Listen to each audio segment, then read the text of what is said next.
What is up, YouTube? Welcome into a Monday edition of Bucky and BK live on Texas Sports Unfiltered. It is Monday, August 28th, 2023. More importantly, though, Buck, it is game week. That's right. The Longhorns are back in action this Saturday, taking on the Rice Owls to open up the 2023 season. We've got a lot to talk about, plenty of college football to get into, plenty of NFL to get into. We'll talk some golf. We'll talk some baseball. We are jam-packed, taking you all the way until 10 o'clock. What's going on, Buck? Man, it was a wonderful, wonderful day yesterday as the rain came cascading down here in the tiny hamlet of Dripping Springs, Texas. What an evening here. Early evening was fantastic for the folks that live out here in Dripping Springs, as of course I called it. Yes, there was rain. What are you talking about? There wasn't any rain. Are you kidding me? Did you get rain down there? Of course I got rain down here. I'm a meteorologist. I am a true professional. I'm not like the rest of them. I'm not a guesser. I said that there would be rain. I actually said that there would be a rain on Monday, and there still is a chance. But anything within 24 hours is a hit for me. Well, it didn't rain where I am, so I don't consider it a hit at all because I didn't get hit with rain. You're only 5 miles away from where I am. I live in Austin, where a lot of people watching us and listening to us live. Not a ton of people live out where you live, okay? So if it rains out there, it doesn't count. You don't get credit for being right because you said it was going to rain in Austin, and it didn't rain in Austin. What is that? Sort of like if you had a radio station and it fell in the woods, did you really have a radio station anywhere? I mean, you couldn't hear it fall. I mean, serious. What a beautiful day it was. And I've got plenty of rain. I probably got 25 to 30 minutes of rain and wind. You got a lot of wind, I'm pretty sure of. Yeah. You called me last night and you told me it was raining by you. And I went right outside and it started howling like crazy. It felt like a storm was coming. It felt like we were going to get the rain. And then just nothing ever happened. It never came. It never showed. It was like 30 minutes of wind, and then it just dissipated, and that was the end of that. Well, that's what happens to non-believers. That happens a lot to people that don't believe. Yeah, I don't believe in rain because it never rains here. That's why I don't believe. It hasn't rained in months in this city. We got that like 10, 15-minute tease last week, and that's about it. Which I called that it would rain. Yeah, and you did send me a video of what was supposedly rain in your area, but at the end of the video, I saw your wife holding the garden hose just spraying water. I think that's what was going on there. It ain't true. That ain't true. Let's say good morning to the soldiers at Fort Cavazos, Texas, the soldiers in the state of Texas, and all those that fight for us each and every day. Thank you so very much. Come rain, shine, high water, you're always there for us. You know what? Thank you very much to all you soldiers out there, and also to all the families of the soldiers that share their sons and daughters and moms and dads with us. Thank you very, very much. Absolutely. Buck, it is game week for the Texas Longhorns. The Horns opening up the 2023 campaign against the Rice Owls, of course, at DKR Texas Memorial Stadium this Saturday at 2:30. Oh, my God. 2:30? How about that? Yeah, we couldn't get a night game because of TV. It's a nationally televised game on Fox.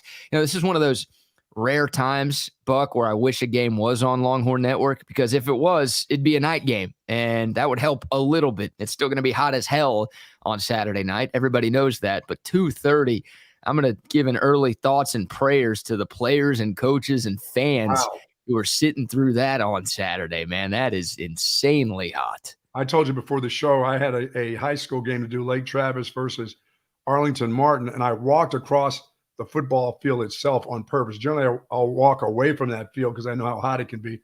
I walked across the AstroTurf, or whatever the turf field was there. Let me tell you something.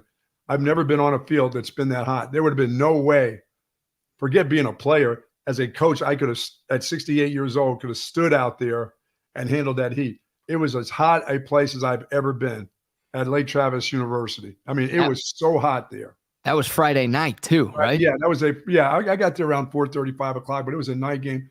I just don't know, man. I don't know how the kids do it. Hell, the old ball coaches standing out there too, yelling and screaming and running up and down the sideline. Boy, it is dangerous outside. And hopefully all the kids that played this, Friday Night Lights and Thursday night made it through safe. And just sitting in the stands is so uncomfortable. mean, I can't imagine. I've talked to some guys that had to go down.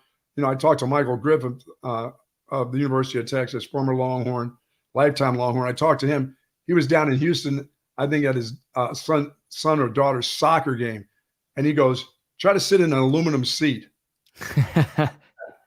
Yeah, and those metal bleachers. Oh yeah, and can you imagine people popping up? Nobody's complaining about you popping up an umbrella there. Nobody's complaining about that because you can't survive. You can't sit there. A hat, it goes right through the hat. It goes right through your clothing. It is absolutely amazing, the heat that we've gone through. And that's why I did call for rain yesterday. And that's why certain parts of Central Texas got it. And I am one of the parts, and I am so thankful. I am so thankful for the rain that we got last night. Yeah, you're the only part that got it. So congratulations. Now stop bragging, please, because we need some around the rest of Central Texas. Hey, the Longhorns have won 15 in a row against Rice. Any idea who was a part of a coaching staff the last time the Horns lost to the Rice Owls, Buck? I was the running back coach on a Sunday night on ESPN. What happened there? It was heartbreaking. It was misery, and it was a group of players that didn't really want to be there, and they played that way, and we coached that way, and we got hammered. Speaking of, it rained that night. I guarantee you, I was a part of that. There was a rainstorm and floods, and it was a long bus ride back from Houston to Austin, Texas, for sure. I bet it was. So since then, the Horns, once again, 15 straight wins against Rice. The last time these two teams met was back in 2021. Texas led 58-0 going into the fourth quarter of that game. That was the final score as well. So it was an absolute beatdown of the Rice Owls by the Texas Longhorns. Buck, the Horns are 35 to 35.5 point favorites right now, depending on where your cousin goes to make his or her bets. This should be an easy win for the Longhorns, and anything less than that obviously gives you some serious cause for concern going forward the rest of the way. Yeah, after the second quarter, it probably shouldn't be much of a contest. By halftime, this thing should be well in hand and ready to come out in the third quarter and play some young players ought to get some real opportunities to play in that football game. There shouldn't be any doubt about that. This team is much better. We'll see if they're better coached in game number one, because a lot of weird things happen in game number one. Penalties can happen, unorganizations. You got to be organized, but your organization has to be really, really together. You don't want to look sloppy in game one, offensively, defensively, special teams, especially your special teams. That's where you can really look kind of screwed up and not organized. And this group should be buttoned up and ready to go for week one. I'm not even looking forward to week two until we get through week one, because the mistakes of week one, you generally, you'll get better from week one to week two. That's what everyone says. But you don't want to be so sloppy in week one that it still carries over. Some of the madness and the mess that you have in week one will carry over to week two. There should be a lot of excitement. A lot of guys should be excited about playing somebody different, but they are just better than what Rice is. Yeah, look, this doesn't need to be 58-0, but I'd be a little bit upset if Texas didn't cover the spread this weekend. Like I expect Texas to win this game by 5 touchdowns or more on Saturday afternoon. And I know Rice brought in JT Daniels. Okay, well, he's been everywhere. Texas has owned that dude wherever he's been, and obviously the talent discrepancy between these two teams is monumental. So this, like you said, this needs to be an easy win for the Longhorns, and we need to see a lot of the depth guys get some playing time, and not just in the last 3 to 5 minutes of the fourth quarter. No, right. Like this needs to be a quarter and change, or you're getting to see Malik Murphy play a little bit, or you're hopefully getting to see Arch Manning play a little bit. Obviously, it's not just at the quarterback position. You're talking about getting some run for the backups on the offensive line, right, and the defensive line, because, look, injuries happen. Hopefully nobody gets hurt on Saturday, but injuries happen over the course of the year. So to get as many guys as possible, some actual game experience, I think pays dividends over the course of a long college football season, making sure that, hey, if one of those younger guys, those inexperienced guys, is thrown into the fire because of an injury later in the year, then they're good to go. It's not like, oh, shoot, this is my first time playing on a Saturday. What do I do? No, they've got some experience. I know it's Rice. I know it's a little bit different, but they've got some experience and some comfortability actually being in the game on a Saturday against somebody else. Yeah, it'll be important for me to see if CJ Baxter is he closer to being a starting running back, or is he closer to being the third running back? That's the kind of stuff I want to see. If he's capable in a game like Rice in the third series of going in there and being a starter, if something were to happen and he had to start versus TCU, or if he had to start versus Alabama, is he that kind of ball player, or is he this just a young guy that can come in when you're beating up on somebody in the fourth quarter and he can get 3 or 4 series and call it a night? Can he start a series at the running back position where he looks as comfortable as the starter himself? So it'll be interesting to see some of these guys, the wide receivers. Can Cook get in there and play as if he had to be a starter because 2 guys went down, or is he just a guy that is so young you don't see him until the end of the third quarter, maybe into the fourth quarter? Yeah, that's one of the most exciting parts of the start of a new season, right? You get to see what the freshmen do and start running a top 3 recruiting class in all of college football. So there's a ton of talent in this freshman class for Texas. And you're right. I mean, we'll get the chance to see all of these guys this Saturday against Rice. That's a benefit of opening up against kind of a cupcake opponent. You're going to get to see a bunch of guys on your team. But you're right. CJ Baxter, what does he do? Jonte Cook, what does he do? Anthony Hill. Malik Muhammad, who apparently in Texas's scrimmage on Saturday was really good once again. I mean, it just felt like every report out of fall camp involving the freshman corner has been super, super positive. So to actually see those guys, right? Like some of them we saw in the spring, but the early enrollees, they don't play that much in the spring game. And when they do, it's not always great. Think about Arch Manning, who didn't look that great in the spring game, but by all accounts has had a tremendous fall. No, you actually get to see what a full offseason program has done for those guys. And you get to see what those freshmen in this heralded recruiting class that Sark and company brought in can actually bring to the table against somebody else. That's exciting as hell for me. Yeah, because if you're good, if you're good enough, you're old enough. That's how it is. That's just how it's going to play out. And it's not going to just play out for game one. It's going to play out throughout the season. If you're good enough, you're old enough. It won't be, well, he's just a freshman, he's going to get better. Well, we understand that. Well, if he's just a junior, I expect for him to get better too as the games go on. But if you are good enough, you are definitely old enough. And it looks like they have players that are good enough. Yeah. Is that what R. Kelly said? I hope not. Don't be quoting R. Kelly on this show, man. Wow. We're unfiltered. We ain't that unfiltered. I don't want any part of that dude.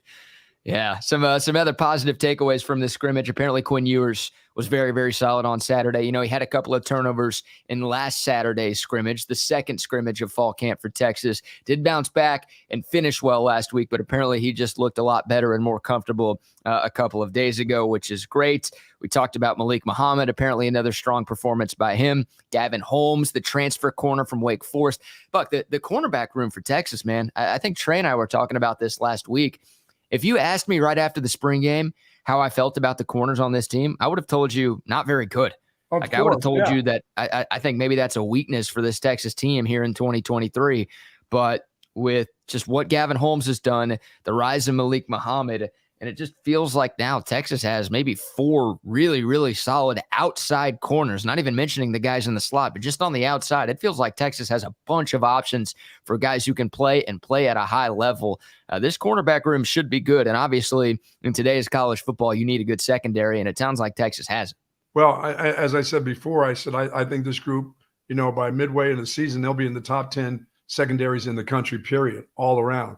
Just when it comes to interceptions, tackles, just when you look at some of the teams that have their secondaries returning, this will be one of the top 10, and it'll get that way quick, I believe, because I believe they've got the kind of talent at quarterback. They definitely have it at safety.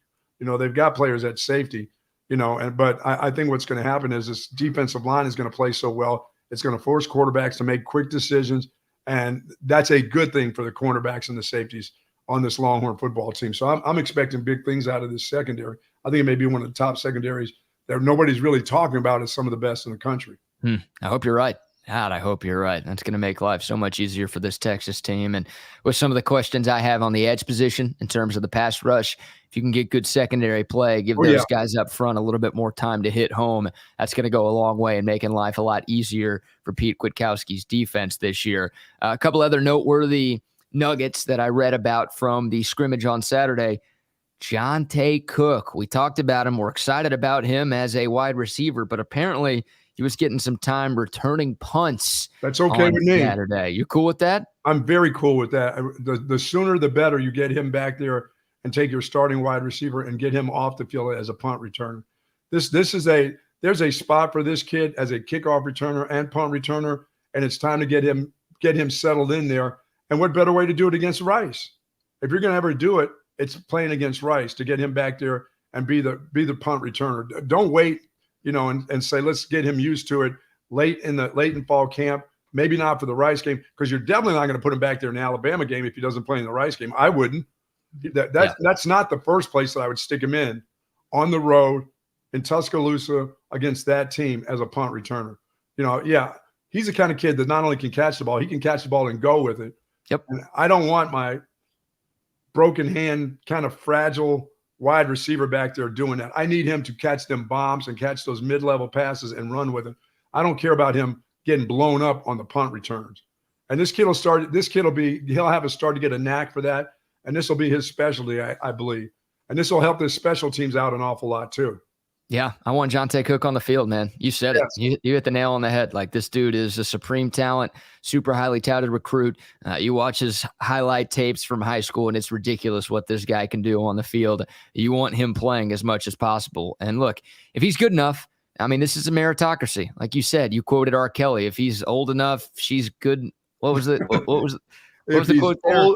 If he's good enough, he's old enough, not she. If he's good enough, he's old enough. Just making sure I got that one right. No, it's not Robert R. Kelly, no. Yeah. But if he's good enough, he's going to play at wide receiver. And we'll see Jonte Cook on the outside on Saturday, you would hope and you would think. But, man, with this wide receiver room, apparently Isaiah Nayor had a really good scrimmage. We know what Worthy is. We know what Whittington is. A.D. Mitchell has been awesome since getting to the 40 acres. Like, it might be tough because Texas is usually an 11 personnel, which means 3 receivers on the field. Okay, it might be tough for Jonte Cook to find a ton of playing time, especially in bigger games early in the season, to get him in there as a punt returner to make sure that, now this dude can be that electric playmaker that he was in high school. That's what you want. You want game-changing weapons, and I think Jonte Cook has the ability to do that. You want those guys playing as much as possible. You don't want them sitting on the sideline. So hopefully there is a role for Jonte Cook. And, if he is a punt returner, that's going to be a lot of fun, man. And hopefully, look, Texas, Rice should be punting a lot. So I don't know if Jonte Cook's going to be the first punt returner out there, but hopefully he gets a few opportunities on Saturday against Rice to showcase what he can do as a return man. Yeah, well, we don't want to see him, returning kicks a lot. That's a bad thing if they're kicking off an awful lot. But as a punt returner, we ought to see him. He ought to get out there and catch at least 5 of those during the course of a football game, just to get him prepared. Because if he can handle that situation at home in front of 100,000 at 2:30 in the middle of the afternoon in the heat, it's going to be hot. It's going to be sunny. Well, then he should be ready to go to Tuscaloosa and get it done. I mean, you'll be able to see that. You'll notice just the way how relaxed he is as a punt returner, that he's not just flying all over the place, running up. He hasn't timed up. I coached punt returners and kickoff returners, and, that perimeter of about 5 yards where that ball is going to land, I told the punt returners, the great ones like Kelvin Martin, Wayne McGarity, get to that spot within 5 yards where you think it's going to drop, and then cruise from that part on. Don't start flying up to the ball out of control and then all of a sudden have to make some crazy catch. Start moving, start on the move quickly, and then get to the spot and just kind of cruise around a little bit where you can get to that 5-yard radius and then make it an easy catch. So you'll just watch his timing and how he maneuvers himself around, because one thing you don't want is a guy that won't catch the ball. Just horrified of catching it. The coaches say, well, some coaches will tell you, well, it's good you didn't go get that one. I'm on the other way. No, you need to get that ball. That's why you're back there. You can't have that ball bounce and then go 15 yards behind you. Your job is to catch the ball. Now, I'd rather see you catch it and not run it than not catch it and drop it or bounce it. So catching it is number one. Number one priority is catch it and then run with it. Yeah. And you can't have it bounce all over the place. That's what makes fans nervous. If a guy's and you can tell if he's horrified of catching the ball, because you as a fan yourself, you'll put yourself in that situation and said, hell, even I could have got to that and just got my hands on it. This guy doesn't even get to it because he doesn't want to. The guys are afraid to go get him. You really do. You can see it. You can see it in high school. You can see it in Pop Warner. I mean, little kids in your family. I mean, you're like, nope, he doesn't want that ball. He wants to talk about being a punt returner, but he really doesn't want to catch that ball and return that punt for sure. Yeah, you can tell at the Thanksgiving scrimmage who wants the ball and who doesn't, right? Yeah, if you knocked out pieces of the fence where you knocked him through it every once in a while, he's like, nope, I'm not going to catch that punt and get killed. Yeah, absolutely not. If I was a return coach, I would literally say, catch the ball. Just catch the ball. I don't care if you fair catch it every time. Just do not muff the punt, please. Like those And are do not let it bounce and go over your head anywhere. You're right. Those are just game-changing plays, the fumbled punts and just major flipping of the field position, and I can't stand those. That's like my biggest pet peeve. And I know it's hard, dude. Like catching punts is tough, all right? Like I've tried it a few times, and if you just throw the average Joe Schmo out there and tell them to go catch a punt from a college or NFL punter, they're going to have a tough time doing it. But that's like, for me, that's the bare minimum, and that's all I need. Just catch the damn punt. I'll be happy with that. And I always freak out. I get in a panic when I see that dude. He's like not even in the TV screen, and at the last second, you see him running up full speed. Oh yeah, that's like, what I'm saying. You got to get to that 5-yard spot, and then that means you can just. I mean, you can lollygag to get to where it's gonna. I said know where it's gonna land. Watch this punter in pregame. Know how he's kicking the ball. He's not all of a sudden, if he's knocking the ball 42, 41, he's not knocking it 70 in the game. So get to the spot of where you know that ball is really going to land, what he's kind of averaging, and cruise around to it like a center fielder. Just make it look easy. Not the center fielder that goes flying back and crashes into the wall when he could have just got back on the back pedal immediately. Don't have that happen to you. BK, I want to tell you about my good friends out at Covert and BK. This is a group that since 1909, the Covert family has been selling cars and trucks in Central Texas. And right now they've got some unbelievable things going on out in BK, Texas, in the beautiful hill country. They've got 3 new state-of-the-art dealerships carrying 7 brands: Buick, GMCs, Cadillacs, Chrysler, Dodge, Jeep. And that's right, boys, your Ram truck, they're out there too, looking just for you. And they've got something for everybody out there in BK. They got all GM models, and they service all the GM models. 86 service bays throughout. And folks, there's minimal wait. And I love the folks out there. When you're out there, do say hello to Dan and Mike, of course. And for more information on all the great sales, which isn't a monthly deal, it's a weekly deal out there. They have great savings and sales. Go to covertbcave.com. That's covertbcave.com. And folks, I remember this a long time ago. Nobody beats a Covert deal. Not now, not ever. Not now, not ever. Super excited to have the Coverts on board with us here at Texas Sports Unfiltered. You see their logo on your screen right now. We've got a few more sponsors that we get to talk about moving forward on this channel. And major shout out to the Covert. We've got some big things planned with the Covert Auto Group over the course of football season. So definitely stay tuned in. Make sure you like this video. Make sure you subscribe to this channel and continue to spread the word because, major plans for football season right here on TSU. And how about my new setup, Buck? I like it, man. I see back there. I see 7-Eleven in the background. Come on, baby. Yeah, we'll mention 7-Eleven right now as we're talking about it. Go see our guy Ashish. Hey, game day this week.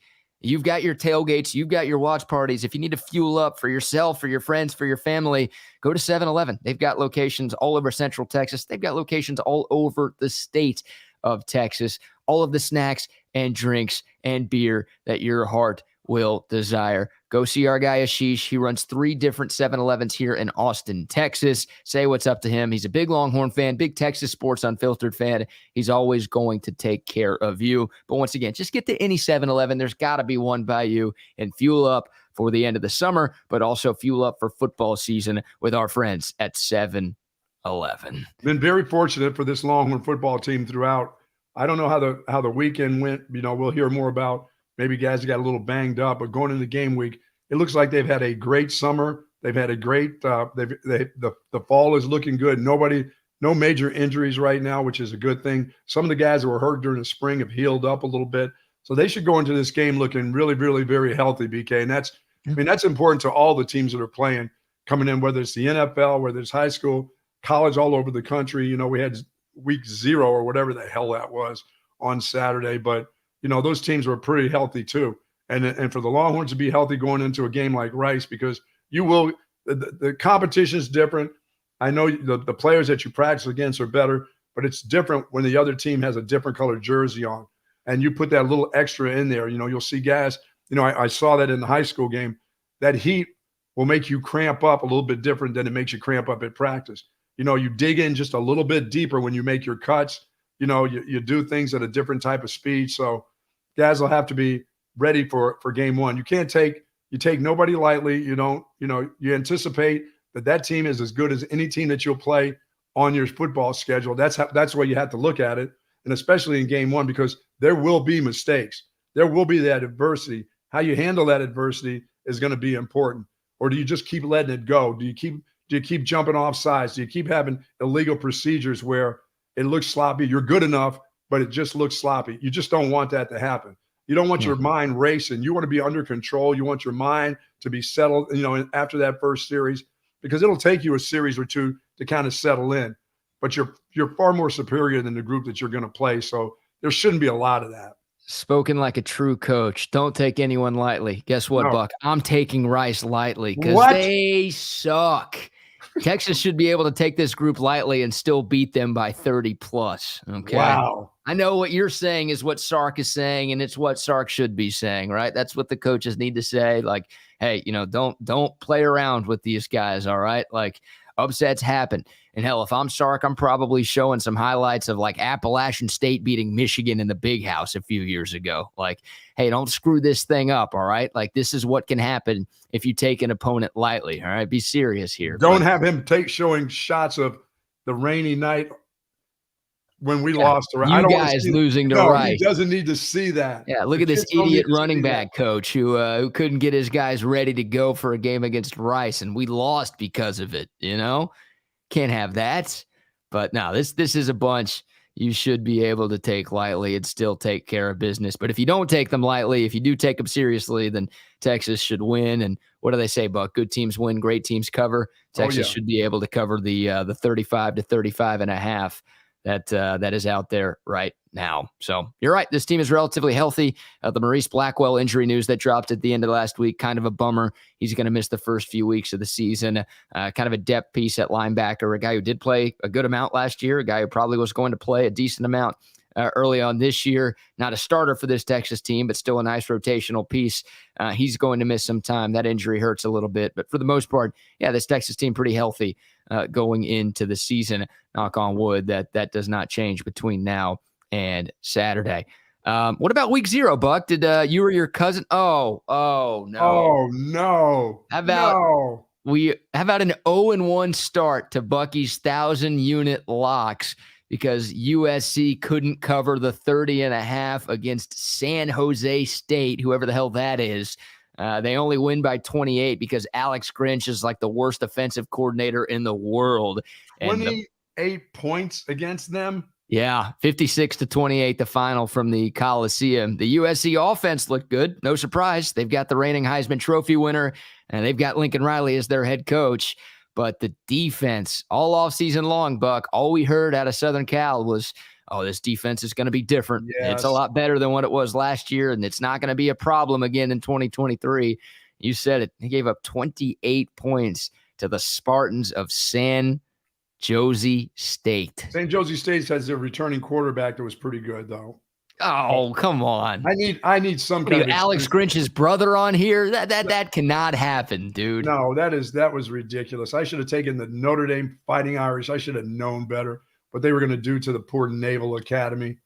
They got a chance to watch that film all summer long, and they just pushed those kids all over the place. They totally destroyed Navy in every way. And Notre Dame had to do that. Their new head coach, their second-year head coach, needed that kind of victory. Because when they play teams like that in the middle of the season and all of a sudden you've been banged up and these guys start cutting your ankles and everything else, it's a problem. But you're absolutely right. In game 1, it was a perfect time to get a team like the Naval Academy or Army or the Merchant Marine or whoever they like to play. Yeah. Irish, whoever they pick on. Yeah, it was a perfect start to the year for Notre Dame, right? Because, you get that extra time to prepare for one of the academies and the crazy triple option offense that they run, and that's going to help out a lot. You only have a week to prepare for somebody like that, then things can get a little bit messy. Notre Dame obviously had all offseason. Not that they spent all of their time only focusing on stopping Navy's offense, but they've been watching some Ohio State film too, believe me. Yeah, they had some extra time. And by the way, Notre Dame plays Eddie George's bunch, Tennessee State next week. So there was no overlook factor for the Fighting Irish either, right? If they were playing Ohio State or Clemson or USC, this weekend, then all right, hey, maybe they would have overlooked Navy a little bit. But when you're following up the Naval Academy with Tennessee State, now things were going to go pretty well. And hey, having a quarterback matters. You talked about it, Buck. You're a big fan of the Sharp man, Sam Hartman. Like that guy Look, I know Navy's not great, but still, like, that dude was damn near perfect on Saturday. It's the best performance out of a Notre Dame quarterback I feel like we've seen in a while. Well, I mean, between the two quarterbacks, USC, I mean, I know where people have Sam Hartman. I know they have him something like the fourth quarterback or the fifth quarterback. I think he's as good as North Carolina's quarterback. I really, really do. I like the way he stands in the pocket. I mean, he's been in a throwing offense. He's had receivers. He understands. I mean, he's almost perfect for the pro game, I believe. So I like the way between him and Caleb Williams, I think Caleb Williams obviously is going to be the number one draft pick, period. He's just going to be that guy coming out this year. He'll be one. But I think Sam Hartman is going to be in the top 5 picks. I think he's that good. I've thought that of him since I've seen him at Wake Forest. For 2 years at Wake Forest, I thought he was an elite style quarterback, and nothing changed my mind about the way he looked, even against the Navy Academy. I think he'll do the same against. He's just that type of quarterback. He's just got that kind of elite arm. Yeah, 251 yards and 4 touchdowns in Notre Dame's 42-3 victory over Navy in Dublin on Saturday. But the big news is I'm 0 for. Yeah, you're 0 for on the 1,000-unit lock. So, people are probably going to be Venmo requesting us a bunch of money today for you letting everybody down, because people can't even eat this week in Austin, Texas because of you. Don't worry about your kids' education. I'll get that all straightened out for you after this first semester when the football season is at its end and the first semester of college. Don't worry. You won't have to pay a thing in that second semester for the college fund, because I'll have that money in your pocket. It's just a screw up of week 1. We got plenty more football to go. And yes, I should have taken the Notre Dame Fighting Irish. Come on. Lincoln Riley, come on, Lincoln. You can score more than that. You should have scored 70 points against them. Dude, Alex Grinch is the luckiest man on the face of the earth for still having his job, but he single-handedly might be responsible for the downfall of Lincoln Riley. Like, Lincoln Riley, sometimes Buck coaches are too loyal. We talked about this with Tom Harmon a lot. Like, he wouldn't make changes to his coaching staff when he needed to make changes with his coaching staff. I know Lincoln Riley and Alex Grinch are boys, but it's clearly not working. Like, it wasn't working at the end of their time together at Oklahoma, and it clearly hasn't worked at USC. I mean, Oklahoma fans wanted Alex Grinch fired before Lincoln Riley left, and they didn't do it.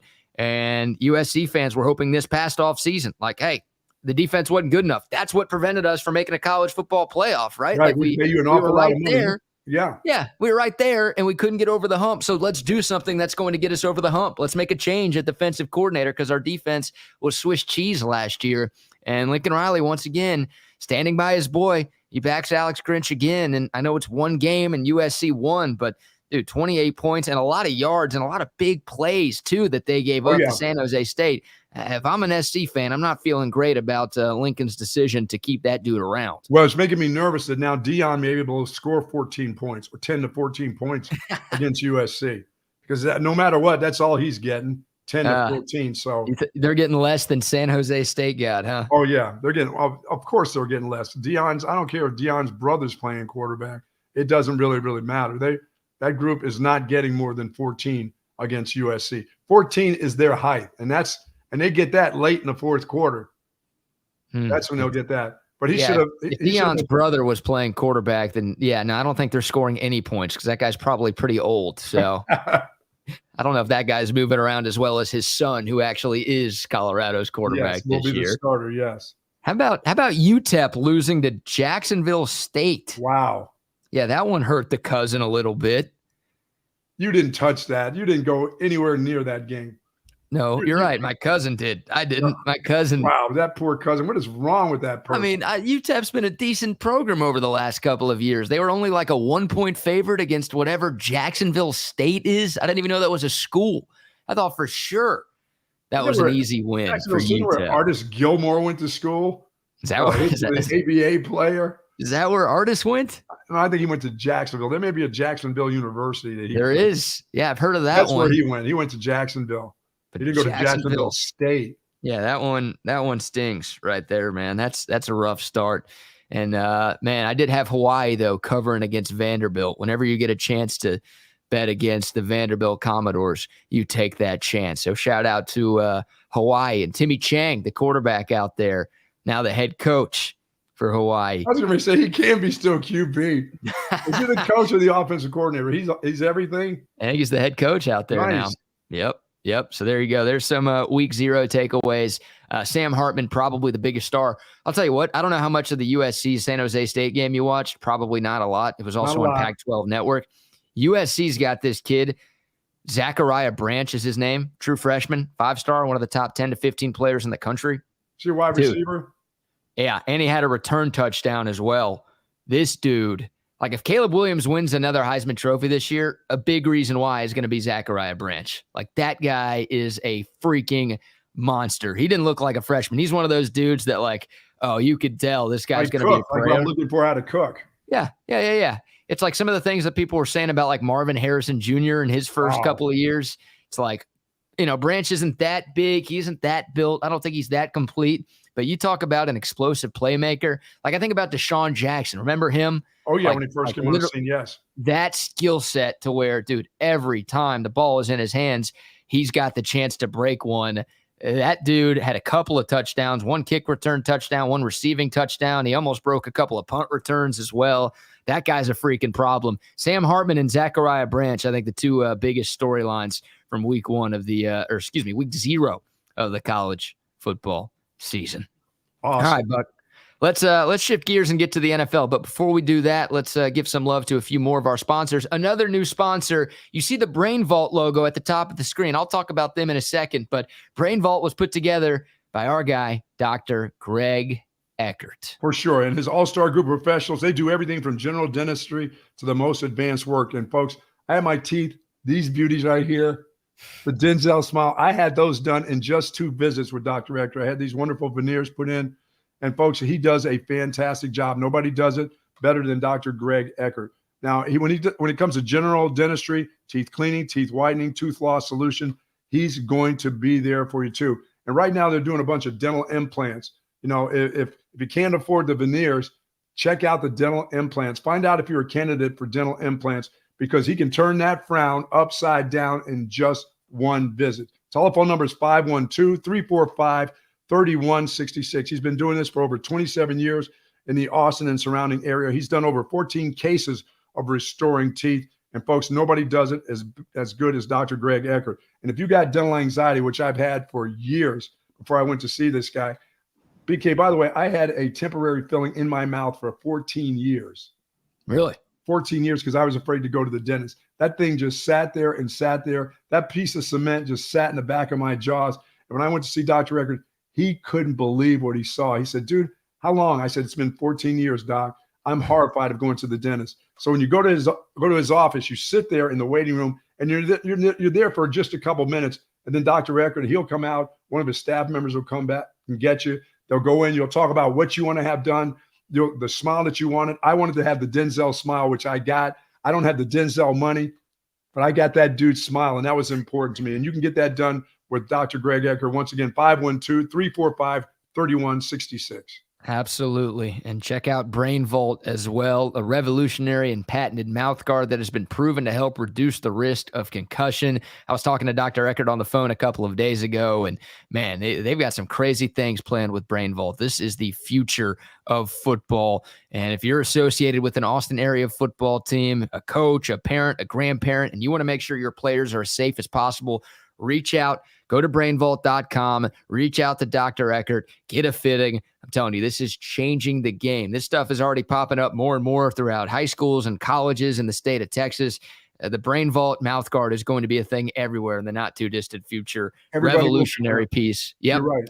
Everybody's aware because whether it's volleyball, when you get hit in the head with a volleyball, when you soccer players, and especially young women in soccer, when they take that fall, to have that piece that they place in your mouth to make sure that your mouth and your jaws in the right alignment for concussions, and it's all over. It's going to be in the Big Ten. It's going to be everywhere. If you're a cheerleader, you want this. If you have a fall, you don't want to come up with a concussion. And Dr. Eckert and his group doing Brain Vault, this is going to be nationally known very quickly. As a matter of fact, it's already NFL known. So, and everybody's used this so far. 0 concussions from having the Brain Vault in.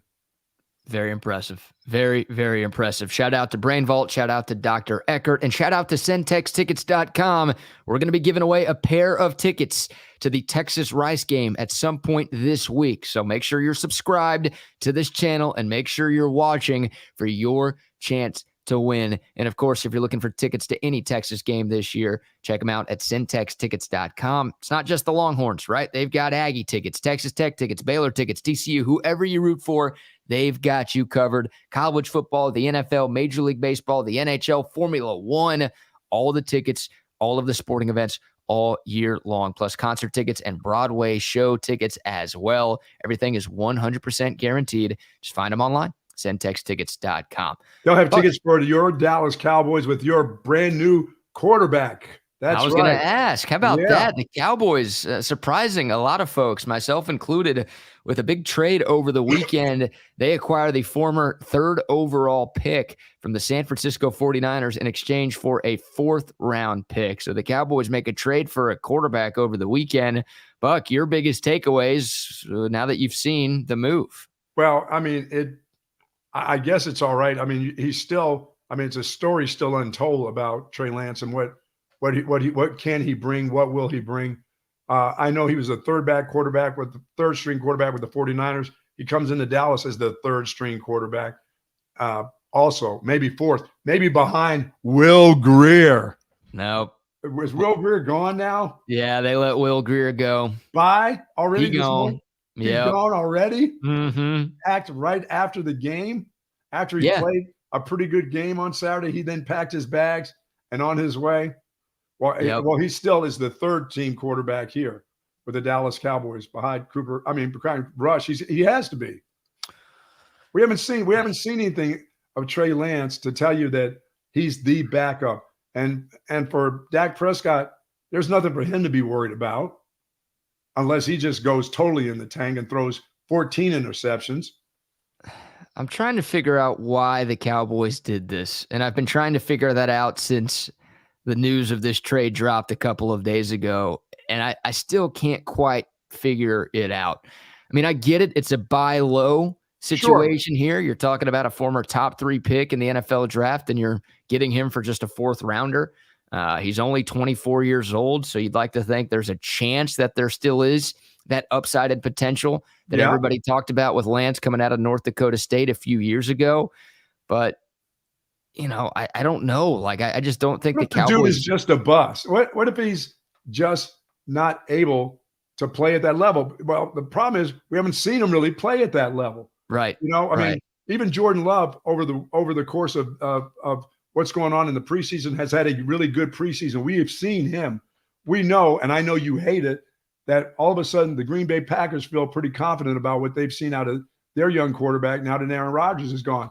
Trey Lance is somewhat an enigma of what is this dude? Yeah, I beg your pardon. Lance is 23, not 24. Oh, so you've got somebody else's mess. Well, and you gave up a 4th. Yeah, I mean, look, I was big on Trey Lance coming out of college, and I'm already ready to admit that I was wrong, right? I'm with you. Like, I think this guy is a bust. If you can't figure it out with Kyle Shanahan as your head coach / offensive coordinator, then I don't know how the hell you're going to figure it out anywhere else, right? Because for my money, Shano is the best offensive mind in the NFL right now. And like, that's a guy who's got the ability to unlock the most potential out of just about everybody he works with, especially at the quarterback spot. And if Kyle Shanahan was like, dude, I can't work with this guy anymore. Like, if he is admitting that he was wrong about Trey Lance and he's admitting that, there's nothing there for him or with him, then that's a scary thought. That is a scary thought. His GM admitted it. He said, yeah, it's our mistake. That's on us. We made a mistake, but here's what we're doing. We're dumping this mistake on the Dallas Cowboys for a 4th-round pick. They want to see what they can do. Jerry Jones. I mean, this is all Jerry. I mean, Dak Prescott didn't know, and no one knew. Jerry just said, yes, we're doing it for a 4th-round pick. I mean, I'm trying to figure this out, because you're right. I think Cooper Rush is the backup. Now, I'll tell you what, if something serious happens to Dak Prescott this year, knock on wood that it doesn't, and he's got to miss multiple weeks, I don't want to see Cooper Rush. I want to see Trey Lance. I want to see what the kid's got. I really do. If Dak Prescott not going anywhere anyway, is that what you're saying? If they're not, well, probably not. But I just I want to see if Trey Lance is anything. Like, why make this trade if you're not going to give him that opportunity there? If Dak has to miss a half of football, right? Like, he gets hurt early in the 3rd quarter of a game and he only misses the second half of that game. Let's say it's a concussion or something like that. Then I want to see Cooper Rush, because I think right now, I mean, we saw it. Cooper Rush, 4-1 last year. Like, he gives the Cowboys, I think, a better chance to win a game in that type of scenario right now than Trey Lance does. But no, if Dak's going to miss a month next season, or this season, it starts in like 2 weeks, then I want to see Trey Lance. I want to see what the kid has. I want to see if, somehow, some way, Mike McCarthy, oh boy, can unlock something there with Trey Lance. So I don't know. I don't know if this is like, look, Dak Prescott's going to be up for a new contract in a couple of years. Maybe this is like the Cowboys, like, sending some sort of message to Dak Prescott, like, hey, dude, if you don't play better or more consistently, then we brought this guy in to potentially be your replacement in a couple of years. So don't just think we're going to give you whatever you want on your next deal. Like, you've got to go out there and earn it. I don't know if that's a part of this thing. I don't know if the Cowboys don't like Cooper Rush anymore, and they feel like, look, Trey Lance's potential is obviously way higher than Cooper Rush. But once again, right now, I think Cooper Rush would give the Cowboys a better chance to win a football game because we actually have seen what he's capable of. But I don't know if this is the Cowboys trying to upgrade from Cooper Rush. Like, I've been trying. I've been reading tweets. I've been reading articles. I've been watching videos. I've been trying to get like a reason that I believe in for why the Cowboys actually went out and made this move. And I still haven't found anything that really sells me on it, Buck. There's still the fact that Trey Lance hasn't played enough football. I mean, I heard that Geno Smith has thrown more passes than this guy has last year alone than Lance has done how many years has he been? Is this 4 or 5? How many years has he been in the NFL and not played? He was drafted in 20. No, he was drafted in 2021. So this is what, year 3? Yeah. Year 3 for him. Mm-hmm. I mean, when does he play? When do we see him? I mean, if I need to see something on the field that tells me that guy's even worth a 4th round pick. That guy has spent more time in the ice tub than he has on the football field. Last time I saw him, his ankle was on backwards. I mean, I don't trust in that potential stuff. And especially at this position, I need to see some things where have been going positive for him. And it hasn't been going that great. We still don't see that much of him. Yeah, I do wonder if the Cowboys have plans for some sub packages for Trey Lance, right? Like short yardage situations, because we've talked about it. Like, we want Dak Prescott to run more. That was a big weapon early in his career. That was obviously a huge weapon of his back in his college days at Mississippi State. But since the big injury a couple of years ago, it just feels like, Dak doesn't want to run as much. And I'm sure the Cowboys are probably telling Dak to not run as much, which is fine. But there haven't been a ton of QB designed run plays out of Dallas over the last couple of seasons. Maybe Trey Lance is that guy. Like short yardage situations, he comes in almost as an extra running back, and you've just got him taking snaps and trying to pick up yards, either once again short yardage or by the goal line. Like, maybe that's part of the plan. Those quarterbacks don't last very long in the NFL. They run and run and run. There's not a lot of Fran Tarkingtons that start out as Fran Tarkington and end up as Fran Tarkington. I mean, we've seen it with Lamar Jackson. We've seen it with guys. We've seen it with guys who can escape like Tua. They just don't last. That's not made. NFL's not made for guys who run around and go crazy. It lasts for a little while, but eventually, when they have to become drop back pocket passers, it doesn't happen for them. And they don't escape like they used to escape 3 years into the league. And he's in his 3rd year, and he's been using his legs, and he hadn't got away with using his legs yet because they seem to find ways to catch up and twist those legs around with Trey Lance. So he's not going to get faster. He's not going to get better as a runner. His skills are diminished as a runner as time goes on. I mean, Lamar Jackson's got that shelf of about 2 or 3 more years. So his skills are starting to diminish as a runner too, because they force your skills to diminish once they start hitting you. Once you start coming up with these injuries, you don't, as I said, Fran Tarkington lasted a long time back in the day. He still was scooting around late in his career. You don't see guys scooting around and doing those things anymore. They're not like Michael Vick lasted pretty long into his career. He just never was able to really, really throw it. But at his best, he could run it and throw it. But eventually, you start to slow down. The dogs slowed him down, but with the rest of them, it's going to be the hits that you take in the NFL. They slow you down. You don't get to come in there as a speedster, as a quarterback, run around and take those hits, and then in your career as this great runner. It doesn't happen. One thing will diminish, and then that's the wear and tear on your body. So I just don't know what he is. And if he can't throw it, then they're going to have a problem. Yeah, I mean, Trey Lance isn't the runner that Lamar Jackson is. He's No. not the Oh, runner that no. Michael Vick was. Like, he's a good athlete. He can pick up yards with his legs, and I would classify him as a dual threat, but he doesn't have that game-changing type of speed that Oh, no. some of those guys that you talked about possessed. So, yeah, I don't know. I don't know how the Cowboys are going to use this guy. I do know that the Niners draft day trade to move up to get Trey Lance will go down as one of the worst trades in NFL history, Buck. Well, John Lynch wants to.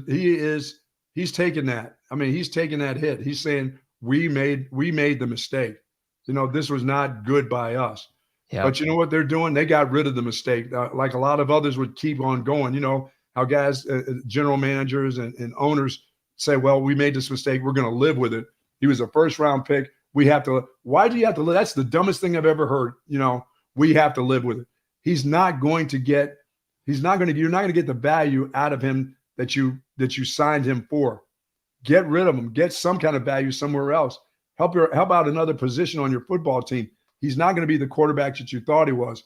And that's why I'm thinking, why did the Dallas Cowboys think he's all of a sudden, he's not going to, if you think you're scaring Dak Prescott with Trey Lance, that's silly to me. You've got a better chance of doing that with Cooper Rush than you do with Trey Lance. Agreed. How about this comment from Teddy? You ever buy something you didn't need just because it was 75% off? That's the Trey Lance deal. Yeah, that's kind of what it feels like for the Cowboys here. Here's the situation in San Francisco. Here's why this is going to go down as one of the worst trades in the history of the NFL. And look, obviously, if Trey Lance turns into a really good player, I don't think anybody expects that at this point. But if he turns into be a franchise quarterback in this league, then this thing's going to look even worse for the Niners. But even if he is a total bust, it still looks awful.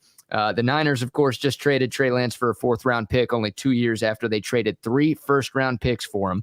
Lance played 8 games for the Niners. That's the fewest by a top 5 pick for his debut team in the common draft era. Goes back to 1967, Buck. I know that's a little after your time. The 49ers, they made back-to-back conference championship games in 2 seasons after drafting Trey Lance. They couldn't get over the hump, right? They couldn't get back to the Super Bowl. You would think if they took somebody else there instead of trading up for Trey Lance, then they might have been able to get over that hump and make it to the big game.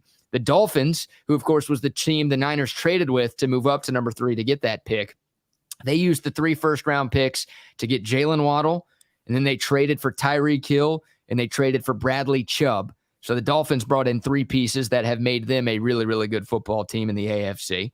The Niners, I mentioned it, they had the 12th overall pick before they made the trade in 2021. Do you know who the number 12 pick was that year? Micah Parsons. Great. Could have had him. And the 10 picks after Trey Lance, these are all guys that San Francisco could have had if they didn't take Trey Lance number 3. Kyle Pitts, Jamar Chase, Jalen Waddle, Penei Sewell, J.C. Horn, Patrick Surtain, Devontae Smith, Justin Fields, Micah Parsons, and Rashawn Slater. 6 of those guys are already Pro Bowlers in this league. Yeah, but for San Francisco, just think of how fortunate they've been. They pick up Brock Purdy. The last guy drafted is Brock Purdy. So they may have, as their general manager has said, well, that's on us. But you also fell into your starting quarterback, a guy that you love, that, got hurt in the you almost had him for the Super Bowl. I mean, he's the last player taken. How often does that happen? Like never. Right. And he becomes your quarterback, and he may become your franchise quarterback. So, it's kind of a give and take. You fell into something that nobody falls into with Brock Purdy, but you took the 3rd pick and you've done something that nobody's done either. I mean, so to me, if Brock Purdy can get them to Super Bowls and it's not on Brock Purdy, but he gets you to Super Bowls, it's pretty even swap. Yeah, that's always going to lay on your head, the fact that you took Trey Lance's 3. But also, is anybody ever going to say, well, what about Brock Purdy? That dude. Yeah, it's just crazy.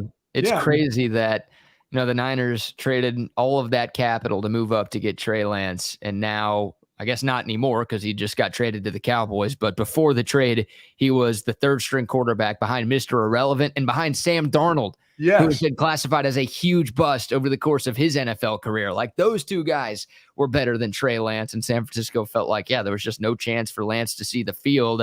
And, hey, why keep this guy as a 3rd stringer if we can get anything of value for him? And a 4th-round pick, that's not a bad return. And the Cowboys, I'm sure, could have gotten this done for a fifth. The problem is the Cowboys don't have any fifths next year. Now, they traded those to go get Stephon Gilmore and Brandon Cooks, so all good. Like, those are great trades for the Cowboys. I'm glad they made them. But I think the Cowboys had far and away the best offer. And I think John Lynch came out and said that, yeah, the Cowboys offer was way better than anybody else.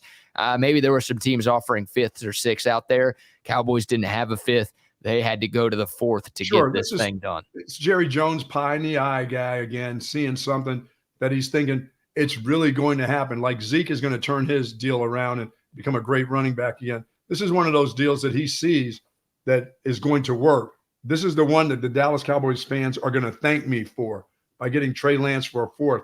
So in 2 years, they'll come back and say, so, I mean, it also tells me what they think of Dak too, you know. But if you can get somebody in the fourth, if you can get a quarterback for a fourth rounder and he still has potential, I guess you take the chance. Maybe, like you said, if there was a fifth, yeah, I would have done that more so than a fourth.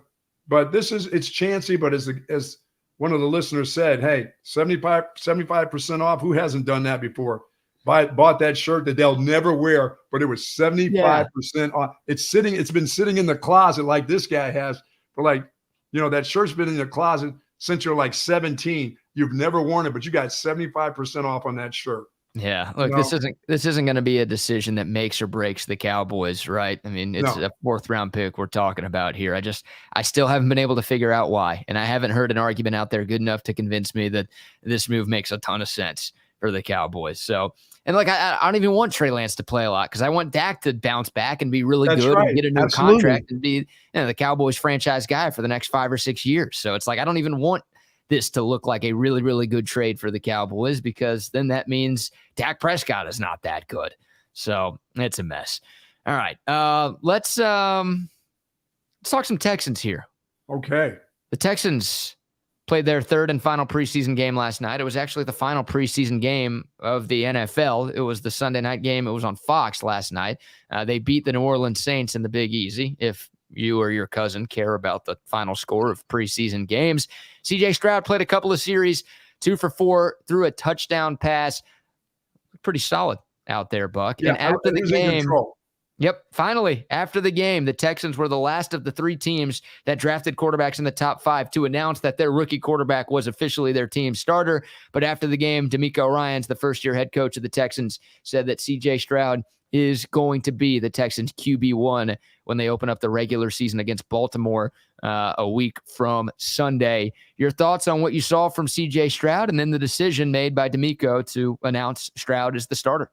DeMeco played a lot of the starters on offense and defense last night into the second quarter, but I thought that Stroud looked like a guy who now has control. These are the things I think the head coach wanted to see. Does he have control of what the offense is all about? Does he understand where the ball should be going to, whether they catch it or he gets it there on time?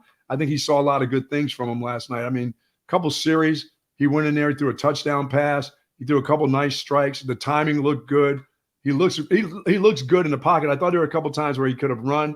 And I think when the regular season starts, he's going to take off and run just to get some of the first downs and then get out of bounds or slide.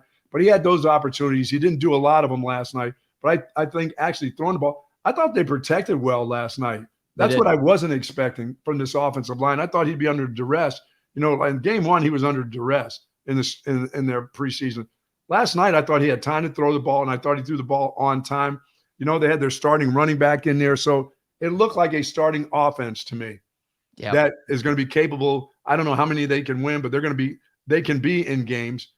They shouldn't look just like total shit. I think it's a team that can do some things.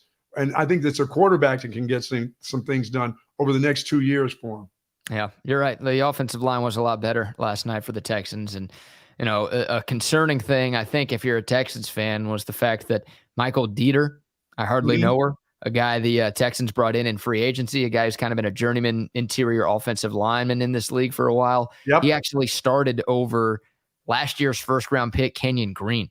And Kenyon Green was awful last season. The guy out of Texas A&M, you know, a Houston area kid, he was horrible in his first year in the NFL. And this offseason, like, totally transformed his body, did a whole bunch of work to try to get things back on track. And I don't know if it's really worked. Like, he's looked a little bit better in fall camp, but you said it, Buck. I mean, the Texans had most of their starters on that first team offense out there last night, and Kenyon Green wasn't out there. So like that's a problem for the Texans if a guy that they spent a top 15 pick on, and those guys are supposed to be safe too. You draft an interior offensive lineman, it's like, oh no, for sure this guy's going to be good. Like, it's not a flashy pick. Oh yeah, no, it's going to work. And I don't know if we're ready to use the B word with Kenyon Green just yet, but that's a very, very concerning sign that guy was not starting with the rest of the first team offense in that final preseason game last night. Yeah, well, you play those last preseason games, and I didn't think a lot of people would play, but DeMeco has done that. He's put his starters in all these games and let them roll. I was worried watching the running back. He had a couple carries. I'm thinking, don't give him the ball anymore. Pull him out at the end of the first quarter. But he was back in there in the second quarter. I was like, I don't know if you want to keep doing this, coach. That's the one guy that I was thinking needs to go take a seat. That's a guy who doesn't need another hit on his body. No, he's really good. Your second-year running back. I'm thinking, no, go sit him down. But he played them. He played those guys. He wanted to see how they played as a unit. And I thought they were okay. Yeah, I did too. Dameon Pierce is really good. He's coming off an impressive rookie season. Yes. Almost got to 1,000 yards, but missed the last month of the year with a hamstring injury. If he stayed healthy, he would have cracked that 1,000-yard mark easily. I think he led all rookies in terms of yards per game last year. So super impressive young player out of Florida. Looks like the Texans got a serious steal getting him in the 4th round. See, that goes to my point. You don't need to spend a first or a second round pick on a running back. You can find really, really good players in those mid rounds. And I think the Texans did with Dameon Pierce. He also gave a pretty hilarious interview with Aaron Andrews on the sideline. I don't know if you stayed up for that one. That was in the second half when most of the starters, hell, all of the starters were out. The Saints barely played any of their guys. Dameon Pierce is a character, but he's also a really, really solid football player too. The Texans have something there. And then back to C.J. Stroud. Let's hear from DeMeco Ryans, the head coach of the Texans, because he made the announcement right after the game when talking to the media. And here's what he said led to the decision to ultimately name C.J. Stroud as the Texans starter. It's been over the course of the entire process of OTAs, training camp, preseason games, just seeing the complete product and knowing CJ's desire to continue to get better. We know we're not where we need to be as a team overall. We all have to continue to get better, and it's just having the mindset to do that. And CJ, just along with all our other guys, know that we have to get better in that regard. He's the 3rd pick. He better be starting. Come on. I'm sorry. I keep thinking, he is the 2nd pick, number 2. He has to start for you, coach. He has to be good enough. He has to be good enough. And he has matured even through training camp. You can see that in that young guy. I think he's going to be okay. I think things are going to work out for him in the long run as they build around him, as they really do. And one thing I was impressed with the offensive line last night.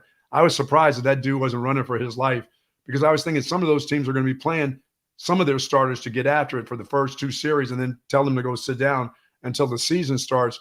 But this group really held together throughout the night. They really played well. Yeah, they did. Good to see. They did, absolutely. And yes, look, this has been maybe the worst kept secret in the NFL, the fact that C.J. Stroud is going to be the Texans starting quarterback. I mean, literally since they handed the card in to Roger Goodell back in April, everyone's known that Stroud was going to be the guy.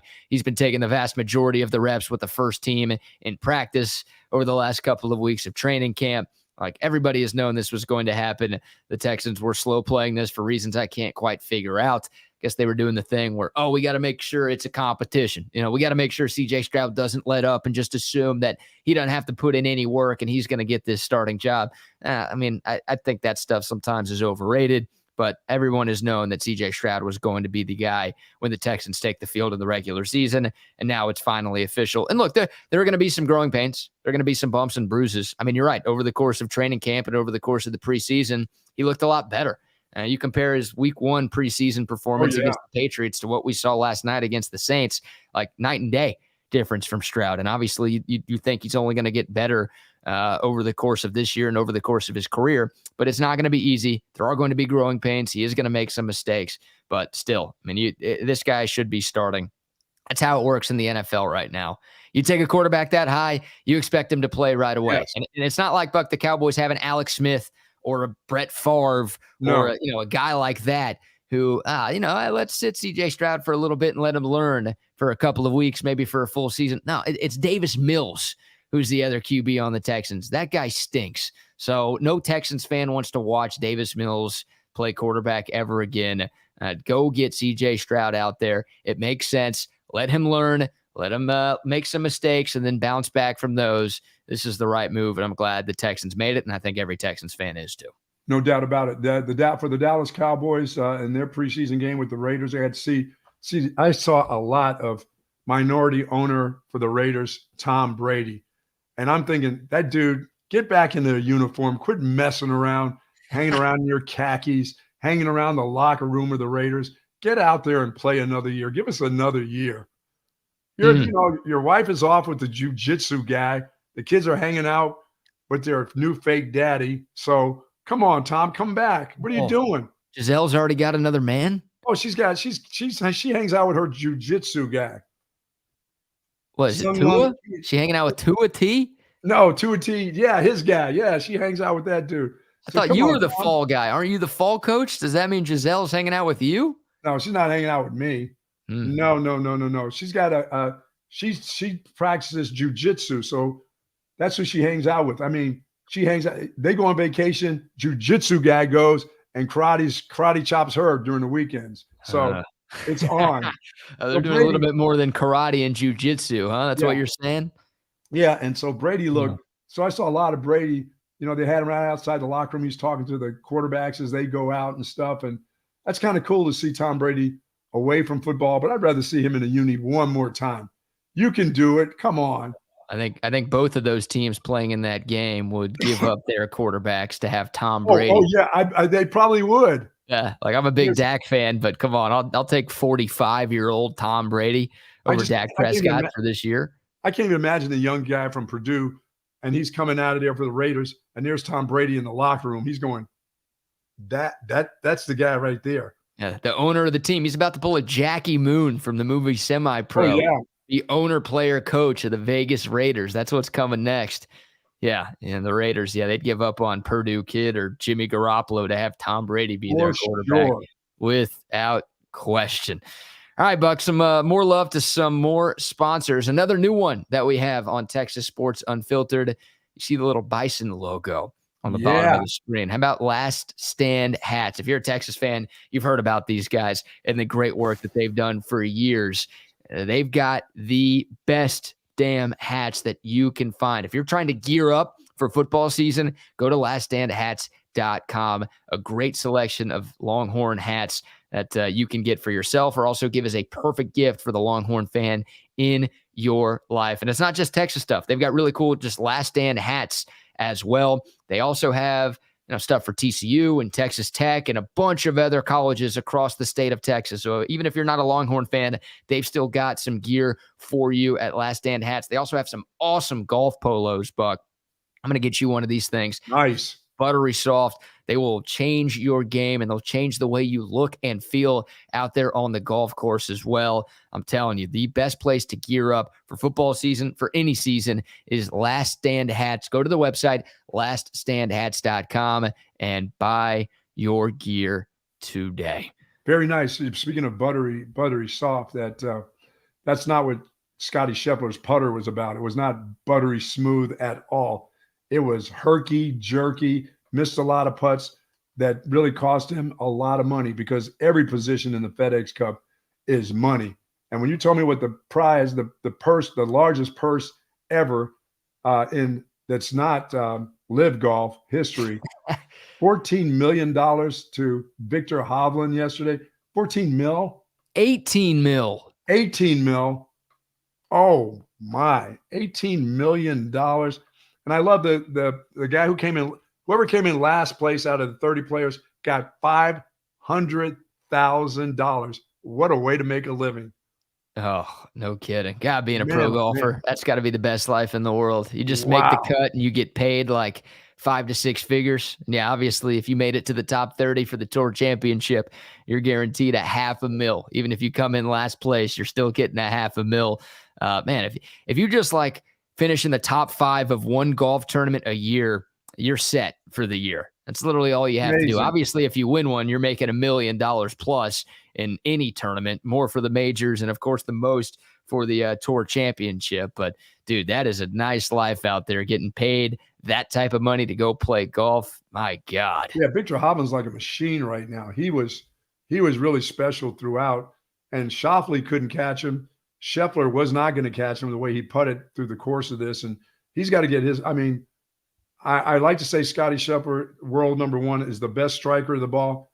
But over the last 3 weeks, Viktor Hovland has been absolutely amazing.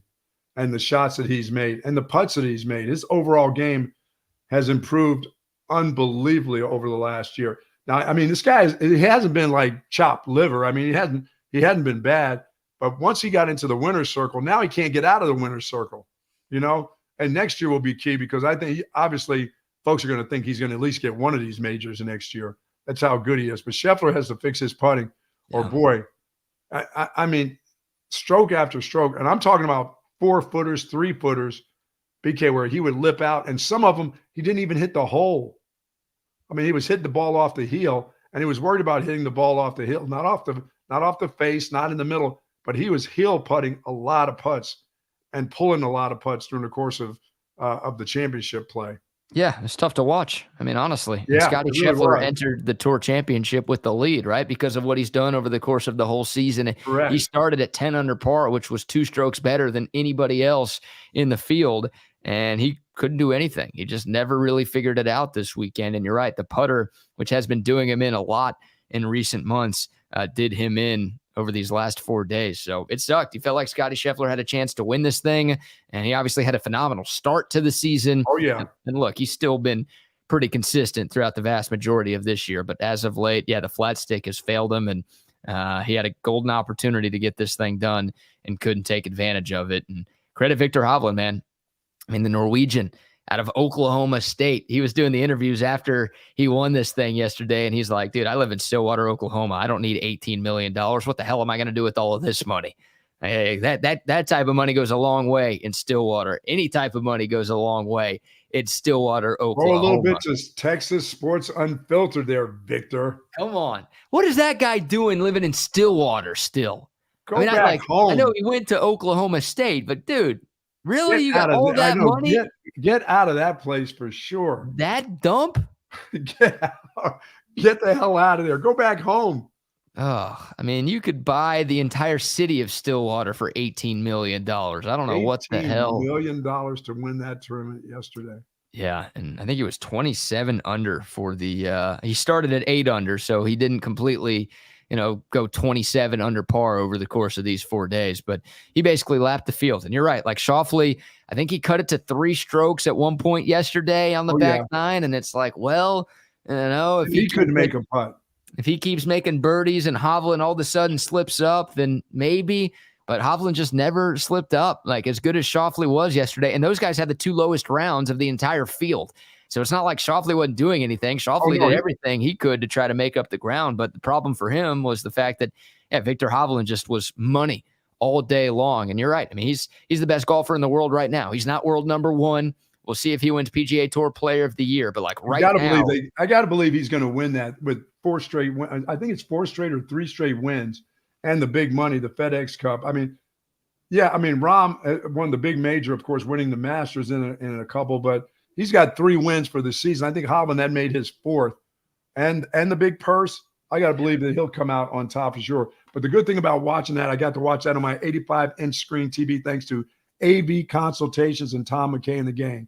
Now, Audiovisual Consultations is one of the largest dealers of most television and audio brands, and they have all the hottest items. Folks, they've got it in stock. If you're in this local area, believe me, or I don't care wherever it is, Tom can get to you anywhere in the world, and he will try by van. Believe me, he'll get in a van and come to you.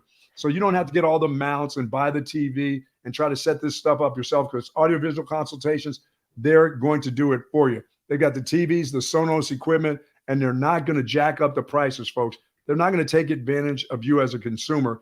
Tom is going to give you the best deal possible and the best deal out there. And they've got it all in stock. Give them a call today at 512-255-8678. They are the smart guys that don't make you feel stupid. make the call today to audiovisual consultations. Yep, and they hooked me up with this new studio setup that I have at my place. Got a couple of TVs behind me. You see the audiovisual consultations logo on one of the screens right now. Shout out to them for taking care of me, for taking care of you, for taking care of a lot of us on Texas Sports Unfiltered. And look, they've hooked up thousands of Central Texans over the last 3 decades plus. They can do the same for you. Bucky, if you're Viktor Hovland and you're cashing in and cashing out with an $18 million check, what are you doing? What's the first thing you do if you win the tour championship and get that giant wad of cash? I'm getting a 747 and taking all my boys to, I won't, maybe I'll play around with them, but I'm headed to Scotland to play one of the old courses, and I'm heading to Pebble Beach, and all my boys are in a 747 with me. And we're going to spend 2 weeks playing at golf all around the world. I'm sending them home, and then I'm going to Sweden to find me one of the girls in Sweden. That's what I'm going to do. Oh, yeah, that's what I'm doing. That's it. You're bailing on your wife for a Swedish girl, huh? I'm not married. I'm Viktor Hovland, remember? I'm not Bucky Godwin. I'm Victor. I'm doing the Victor thing. Yeah, good save there. That was a quick change there. You talk about exactly you taking all of your boys, all the Texas cheaters out there. Absolutely. But it's not you sleeping with the Norwegian or Swedish broad. It's Viktor Hovland. That's right. I'm Victor. I'm not Bucky. Bucky doesn't get to travel like that. What does Bucky do then? The exact same thing? Bucky goes over to Roy Kaiser, has a day, has a couple extra hot dogs over there at the grill, some fries, and just plays locally. That's what Bucky gets to do. Yeah, sure. $18 million. You're going to play at a Muni right after you win that. Come on, man. Yeah. We got a lot of things to do with that money. We got to buy it. Hey, we got to support the kids just like we do in the lottery. It's about the kids. Always about the kids. And you'll have a tip for kids in the car line on tomorrow's show. Relax the Bag. My good friends over at Relax the Bag will have the tip for kids in the car. Once again, thank you to the Covert family and Dan and the gang over there at B Caves, because you will be changing your name to not BK, but B Caves in the near future. Yeah, it's Covert B Cave, not Covert BK. All right. Don't be doing that to them. But you will change your name if necessary. Oh, for the right price, dude. I'd change my name to Al Qaeda for the right price. You kidding me? ISIS, Al Qaeda. I'll do live reads for anybody. Come on, man. If ISIS is forking over enough cash, I'm talking about how great they are, dude. Oh my goodness. He's just selling out. You'll sell out to the Live Tour. There you go. That's easy. The Saudi money, that's clean. Give me all of that. That's not dirty money. That's clean cash. I'm all about the Saudis. If anyone, Greg Norman, Phil Mickelson, if you guys are watching right now, I'm in. Call up BK. I'm in on the Live Golf Tour. I won't charge you $100 million. You know, you'll take it in just gold, dude. Absolutely. I'll take 6 figures, man. I don't even need $1 million. I'll give me 6 figures, and I am all in on Live Golf. That's it. I'm excited, BK, because eventually you and I will get to the point where we're going to have to, and we'll get, Wags in on this, because he is a fantasy. I don't play fantasy football. I don't have time to be messing around with that stuff, hanging around all those jerks and getting drunk and being goofy and playing fantasy football. I got cousins to take care of when it comes to sports and sports gambling. But there is a bunch out there in fantasy. I always like to know who the number one player in fantasy football is going to be besides Patrick Mahomes. I'm trying to figure out who that is. But every time I say that name, people say, you don't take a quarterback as your number one fantasy guy. Not even Patrick Mahomes. He's not a number one pick as a fantasy dude. It depends on your league and the rules you have in your league. But no, I mean, usually running backs are the first few picks. Or like wide receivers. Yeah, look, some guys, and we'll get Wags on, but Wags and I, the day you needed a load management day, one of 3 that you've already taken. Here. Yeah. Coming up on another week. It's Monday. Dude, what do you mean you're coming up on another week? It's the first day of the week. Damn it. Listen, before the tough things start to happen, isn't there a stretch where there's a week off? Because I got to get to fish camp. Damn it. I have not had sleep camp yet. When are y'all doing that? Who knows? You need to make that decision. Well, when the weather cools off, when I get some more rain brought around this area, maybe. Yeah. When I forecast some rain again. Yeah, man. Now we'll get Wags on, but look, there are fantasy guys who will advise you not to take a quarterback until like the 6th, 7th, 8th, or 9th round. Like they're not as valuable, and the difference between the top guys and the middle of the pack guys is not substantial enough to where you need to draft a quarterback super high. And most teams, most leagues, you only have one quarterback playing. You've got 2 or 3 running backs, you've got 2 or 3 receivers, so you've got to load up on those positions more than you have to load up on the quarterback position. So yeah, I mean, Mahomes will go in the first round, but he's not going to be the first player taken. We'll ask Wags. It's probably McCaffrey. Yeah, McCaffrey. Yeah, I got that. He's a great runner and a great receiver, so he gets you those points in multiple ways. But then it's got to be Mahomes or Tyreek Hill. No. A guy like Tyreek Hill. I mean, Tyreek Hill might go at the end of the first round. I think Justin Jefferson is probably the first receiver. Garrett Wilson. Yeah, Garrett Wilson. I mean, those guys will be – Garrett Wilson will go before Aaron Rodgers will, Buck. Yeah, that's how it works. Yeah, now I see how it works. Now I'm getting a little bit of it. But the 2 quarterbacks would have to be Pat Mahomes and Aaron Rodgers, correct? Aaron Rodgers would Garrett Wilson is going to be devastating. Yeah, I saw that on the weekend, how those got together in a preseason game, and the timing of those 2 is unbelievable before the season even starts. So Garrett Wilson has got to be one of those guys in the first round, right, to go himself? First or second round. I mean, it depends on how many teams are in the league, but it's usually running backs that go in the first round. You might see Mahomes go. You might see a receiver or 2 go. Travis Kelce might go because that guy basically is a receiver. Right. So, yeah, those guys will all be high picks, but we'll get Wags on here to get his fantasy expertise because I know a bunch of people have drafts this week and next now that the preseason's over. Yep, and don't be an idiot. Might be too late to give this advice, but don't have your drafts before the end of the preseason just in case somebody gets hurt. Hopefully you've waited, but we'll get Wags on maybe tomorrow or Wednesday to talk some fantasy football and try to hook y'all up with some advice to help you win your leagues this year. Speaking of tomorrow, Quan Cosby, the lifetime Longhorn, the legendary lifetime Longhorn, is going to join us tomorrow morning. 8:05. I mean, right after we get on the air, we're going to talk to Quan. We'll congratulate him on being inducted into the Longhorn Hall of Honor this year, and we'll talk plenty of Texas football, of course, get Quan's thoughts on this Rice game coming up this weekend, and also Quan's thoughts on just the Longhorns as a whole in 2023. So big things coming. And one more, station announcement, if you will. We will have pre- and post-game on this channel for every game this season. And we'll be out amongst the people. We can't tell you where just yet, but we are going to be out amongst you people over the course of this season. So keep it locked into Texas Sports Unfiltered so you know exactly where we are going to be. But we will have a pregame show and a postgame show right here every single game day on Texas Sports Unfiltered. And we know we will be out at Covert BK. We will be there on Fridays of home games with the exception of this home game because we know, speaking of Ram trucks and the big Ram trucks that my guys will be hunting, dove hunting starts on Friday. And for folks all over the country who don't understand, in the state of Texas, when it comes to shooting the pigeon, I mean the dove or the little birdie, dove hunting is very important to folks around here. Dove hunting starts this weekend. So we know that our meet and greet out at Covert in BK, we're not going to have that this week. So we're going to make next week the Alabama game, which is an away game. We're going to make that as if it's a home game. So we will have a meet and greet on Fridays at Covert. And we're going to ask you to come out there. Smoky Mo's Barbecue will be there. We're going to ask you to come out. We're only going to be there for about an hour. But if you want to talk individual players, if you want to talk about the season for the Longhorns, and plus now you get an advantage that you'll see them play a game.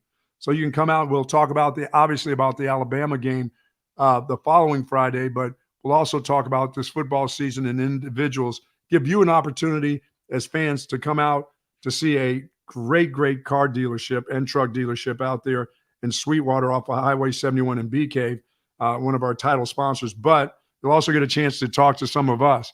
We'll be doing shows out there. You'll get an opportunity to see this unbelievable showrooms. They got 3 beautiful showrooms out there available for you to see.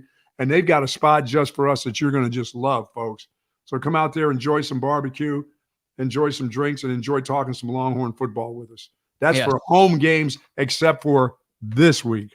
Yeah, don't confuse people. We're not going to be out there this week. We'll No, be we out will not there be there next this Friday. week. Next That'll be Friday. our first one. That'll be our Yeah. first one. The day before the Alabama game, we will be out at Covert Bee Cave. Like you said, there will be lunch. There will be fun conversation.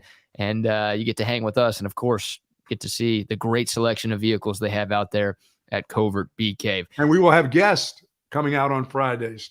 Yes, we will. Some Absolutely. lifetime Longhorns will be out there every Friday. So it's not just going to be us that you're stuck talking to. No, you're actually going to get to talk to some really, really good players throughout the history of this Texas football program. So, it's going to be a ton of fun. Very much looking forward to that. And thanks again to Covert Bee Cave and Covert Auto Group for their partnership here with us on Texas Sports Unfiltered. Speaking of the Longhorns, Buck, let's get back into them. Of course, Texas and Rice this weekend at 2:30 at DKR.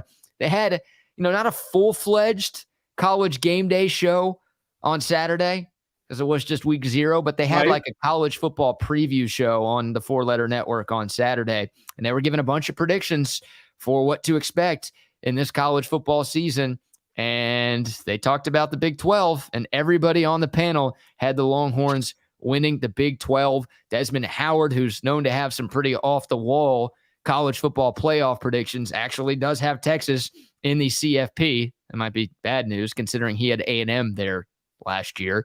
But obviously, look, the expectations around here are high for this Texas team, but it's not just in Austin, right? It's all over the country. People are expecting this Texas team to win the Big 12 this year. It sure as hell feels like that needs to be the case. Yes, and I'm not hedging my bet any longer. I am there on a Monday of game week because it's game week. It's here. Stop it. Don't tell me about Wednesday. I need to learn more about Rice, or I need to know more about Alabama. I just need to know about the Longhorns. And the Longhorns are only going to lose one game this year. That's it. That's right. My original call, yes. You're not going back on this because you've been flip-flopping like a politician here. You're sticking with just one loss for Texas in 2023. I'll be very disappointed if they lose a game in the Big 12. And that includes the championship game, which they're going to have to be in order to make that come true, which means for you, that means they do get into the college playoffs if they only lose one game. Not just for me, for everybody. If they only lose one game this year, they're going to be in the CFP. There's only one game, and that's in week number 2. The rest of them, they should beat those teams. Wow. So you think they're going to run the table in the Big 12 conference this year? They should beat Joey McGuire, Jersey Mike. They should beat them all. Jersey Mike. Who's Jersey Mike? Isn't there somebody, whenever we got no mics in there? We got Sonny. There you go. We got Sonny. We got them all. They don't even play Oklahoma State. Who's Jersey Mike? I don't know. We'll find one. Someone's got a middle name of Mike in this forsaken last year in this pit. Are you hungry? Oh, yeah, I am. Big 12. Come on. Where's the commissioner at? When are we talking to the commissioner of the Big 12? You think he's going to join us? Yeah. Yeah, I don't think he wants anything to do with Texas. I think he proved that with his comments in Lubbock last week. He don't want any part of this thing. No, I'm thinking one game, and I mean there may be some close games in the Big 12, but this is the year, as I said, Coach Steve Sarkisian will find 2 games that he pulls that rabbit out of his hat, and he makes some game time decision that's going to win the game for the team, and the team they're going to execute the plays and they're going to win those games, and most of them will come, when, like November and December, when it really, really matters. That's when it really, really matters. If you're going to have a 1-loss season or maybe an undefeated season, maybe they go to Tuscaloosa and get it done. Because remember, if they go to Tuscaloosa and get it done, they'd go straight on through. That's it. So what? Are you saying 1 loss, still 1? No. Okay, it sounded like you were changing your mind after saying you're not going to change your mind. Still 1. That's it. Okay. Still 1. Wow. So which Big 12 game scares you the most then? I mean, you've got Texas winning all of them. You're saying they're going to go 11-1, and the 1 loss is going to be at Alabama in week 2. But if there is Baylor. Really, the first conference game? Yes, Baylor. Okay. Why is that? I mean, I like Dave Aranda. I think Dave Aranda is an unbelievable coach. I think he's a fantastic defensive coordinator. I think his young quarterbacks that everybody thinks now, he's not young anymore. He started like for 3 years now. I think they've got a fantastic running back, but I think their program has grown up. Talking about off and on, But the part that has gotten them is the fact they lose guys to the NFL. They're not just losing kids to just go off and become doctors and lawyers. They're sending guys to the NFL, and they're sending some pretty good players. I think they're well coached. I think they'll be well coached on defense for sure. It's just a matter if that offensive line comes together, because I think their quarterback has one of his better years this year. And now the sophomore running back was dynamic, I thought, last year. I think he gets even a little bit better. So if the offensive line is good and there was wide receivers, which they always find one, they've got one playing in New England that I don't know where the hell that dude came from. A couple of years ago, he got drafted by the New England Patriots. But they always seem to find one track dude somewhere at Baylor that ends up being a pretty good wide receiver. So I think they're the team that scares me the most. I'm not afraid of Joey McGuire's bunch coming here late in the year. That's going to be a slap down. God, I hope you're right. Brett Yormark's going to call up the refs and do his part. He's going to hit the little Buffalo Wild Wings button that he's got in the suite up at DKR, trying to make sure that Texas Tech wins that game. Texas Tech will be on their fourth quarterback by then. It just always is. So yeah, they do have a lot of injuries there. Man, I'll tell you what, that Baylor game, if Texas loses at Alabama, then they lose in Waco, that's a 2-2 start to the year right there. Now, look, if they bounce back and run the table the rest of the way and finish the year 10-2 and get to the Big 12 championship game, then that's fine. People would sign up for that, of course. But obviously in real time, if the Longhorns are 2-2 this year, that's going to feel like a pretty big disappointment, right? Now, I can hedge my Baylor bet the week of that game to say that I've seen this team play now, and I don't think they're going to lose to them. But I just think that'll be a tough game in Waco. That game is in Waco. That will be a tough matchup for the Longhorns, I believe. Yeah, we're going to learn a lot from Baylor in week 2, because the same day Texas plays in Alabama, Baylor hosts Utah. It's in Waco, but Utah, that's a really, really good non-conference game. Utah's a top 15 team in the country. If Baylor beats Utah, then, okay, they're going to be ranked. And then hold on. That game, I already think that is going to be kind of difficult for the Longhorns. That's not the game in the conference that scares me the most, but I don't think that's an easy win. I mean, the last time the Longhorns went to Waco, Baylor won. And last year, even though the game was in Austin, that game was pretty tough and tight for a lot of it. So I'm not sleeping on Baylor. Which one scares you the most then? Is it Kansas State? Yeah, I think it is Kansas State. That's probably the game that scares me the most. I think the world of Chris Kleiman as a coach. Obviously, they're the reigning Big 12 champions. I think they have the best coach in the Big 12. Yeah, it's going to be tough for K-State. Look, Will Howard is coming back, and Texas dodged a bullet by the fact that they didn't have to see Will Howard last year. Right. Adrian Martinez started that game for K-State, and I don't know why, because Will Howard was better. And then once Will Howard took over, he just kind of ran with that job and never looked back. And Kansas State was a lot better down the stretch last season with Will Howard as their signal caller instead of Martinez. But yeah, look, it's going to be tough. K-State is replacing 2 really, really good players. They don't have a Deuce Vaughn. They brought in Trayshawn Ward from Florida State, who's going to be good, but he's not Deuce Vaughn. No. And then K-State had a first-rounder on their defense last year with Felix Anudike-Uzama. Those guys aren't going to be easy to replace. Those are the 2 best players on that K-State team that are now off to the NFL. So I don't know. That's still, I think, the game that scares me the most, even though it's here in Austin. At TCU worries me a little bit. TCU is not nearly as good this year as they were last year, and I think they're going to have a major awakening this year because they had a lot of things break their way in 2022, and they also lost a lot from last year's team too. So I think that's a 4 or 5 loss team. Well, more than anything, it's the loss that they have of the players. Those players are in the NFL. Yeah. But TCU is just, they've owned Texas. The purple kryptonite switched. It used to be Texas could never beat K-State. Now Texas has won 6 in a row against the Purple Cats, and now it feels like Texas can never beat TCU. So you're right. And then they didn't have great teams that beat Texas, by the way. They've had teams that aren't so great that have beat them. You're right. No. So that's, that game in Fort Worth right there. And it's funny, those games are back-to-back, right? You get K-State at home on November 4th. Then you make the trip to Amon G. Carter right after that on the 11th. That stretch right there worries me a little bit. It's not an easy end of the year for the Longhorns, right? Four November games, home against K-State, at TCU, at Iowa State. And I know Matt Campbell feels like he's lost some of his magic up there. And I don't know how many players are going to be on the team after all of this gambling stuff continues to unfold. But still, a trip to Ames, not easy. That hasn't been Never has been. You're right. Easiest place for the Longhorns to win games in recent years. And then you end the year, obviously, with that Texas Tech game on Black Friday. So, yeah, I mean, that November stretch, obviously you hope Texas is very much in the mix of the Big 12 championship race. But those 4 games right there, maybe Captain Obvious of me to say this, but that's going to go a long way in determining who ends up in Arlington this year. Well, for Quinn Ewers, this really has a very nice start to play Rice in game 1 and then go play a game in Tuscaloosa. I like the way that is. I like a little bit of candy before I get to my, I mean, this is like having dessert before you get to the main meal. And this is, for him, I think this is going to be a great season opener for him against Rice. I mean, this is where he can build all the confidence, all the things that he's really, really worked on this week coming up, BK, at 2:30 in the middle of the afternoon is going to be special for him to then go to Tuscaloosa and play a team that he was playing really well against when he was in that football game early. I mean, he didn't have any jitters. I mean, he was just as calm and collected in that game as you've ever seen a quarterback.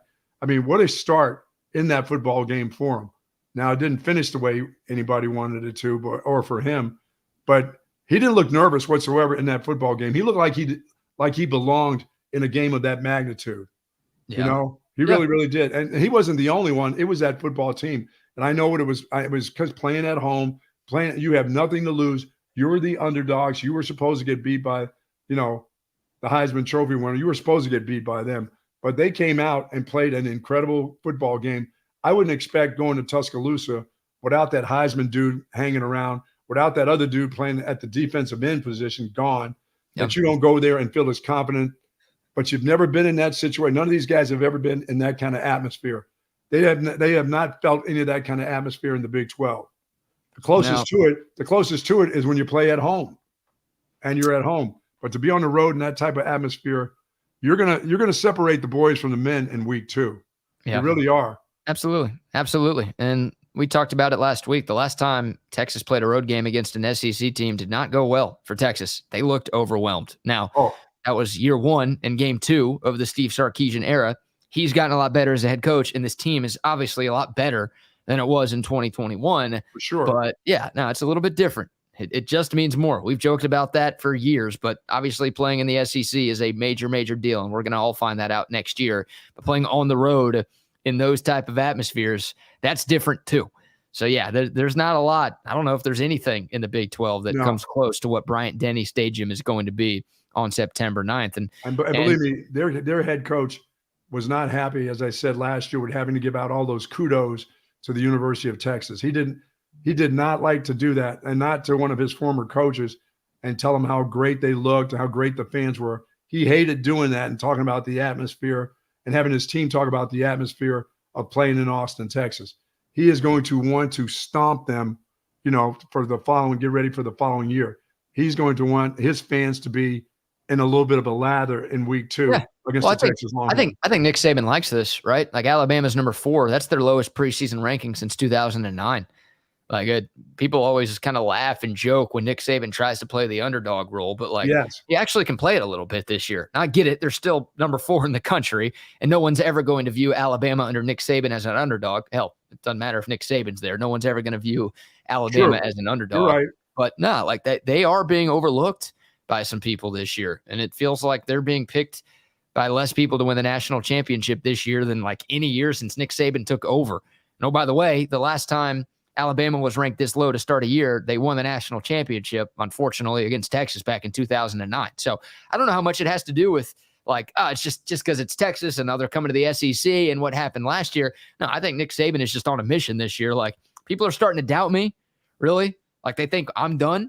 They think this is Georgia's sport now, and I've given up and I've got no chance. And no, Nick Saban's on a mission this year to prove some doubters wrong, to show people that he still has it. He's still the best coach in the country, and he still runs the preeminent program in the country. And obviously his first opportunity will be against Texas to prove that. And that's why Texas needed to have that win last year going into this game, because this one makes Nick, for him to have to pull that out at the end and still not get a national championship out of it, and then have to come back without their quarterback. You're right. He will be on a mission this year, and his fans will be on a mission too when Texas comes.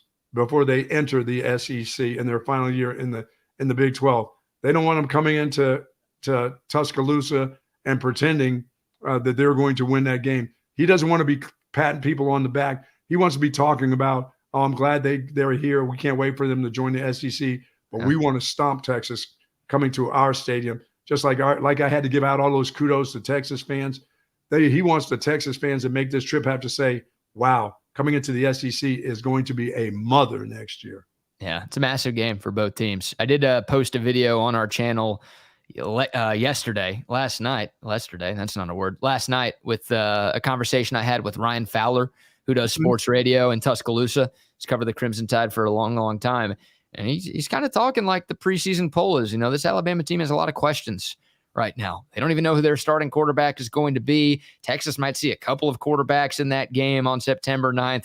Like this does feel like a vulnerable bunch. But Ryan Fowler, we obviously in Austin feel like it's a huge, huge game for the Longhorns and just an opportunity to send a message to the rest of the college football world. Like, right. Hey, we're ready for this move to the SEC, but don't even, we'll get to 2024, but hey, we might be a force here in 2023 for Alabama. Like, it's a big game for them too. It's not as big of a deal if they win a close one, but like if they beat Texas by a couple of touchdowns, then it's like, oh, really? Y'all are sleeping on us? Yeah, like, that's right. You're right about I was talking about, like, yeah, no, Alabama, we're still really good. We're still Alabama.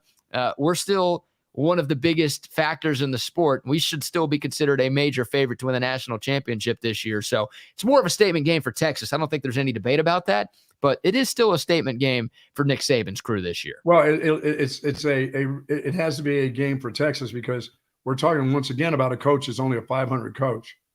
He's 500. That's it. This is a team that hadn't been used to being 10-1, 11-1. It's been a while. So this is a team that, if they can win that game, I'm not hedging again. I'm still saying there'll be one loss somewhere because I think they'll have that in-between loss where they're just not – and it's not going to be because of the other team. It's not going to be because of the opponent. It's going to be because of Texas. Texas will lose the game because of Texas this year, I believe. I don't want to see it. I want Texas to win 2 games because the head coach has done some things and the players are going to execute what he wants to have done offensively, defensively, and special teams.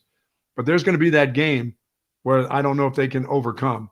I haven't seen it. I've seen the ones where they get there and then all of a sudden, in that fourth quarter, we have that little bit of a letdown. And whether it's one play or 5 series, it doesn't matter. You lose the game.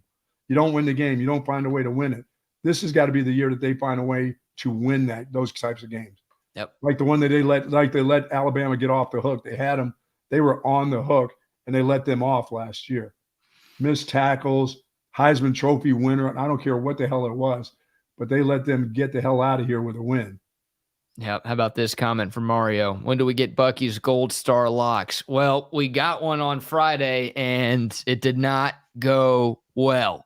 That was a preseason. That was week 0. That's exactly what that was. That was a 0 pick. Did not have enough out there, to give you a real Gold Star lock. When I get a full slate of games like I will coming up here this week, then you'll get the true Gold Star lock. I'll make it 5,000 units just to get you back into good health for the folks that lost this little 1,000-unit play. Yeah, right now we're all down 1,000 units thanks to you picking USC to cover the 30.5 against San Jose State.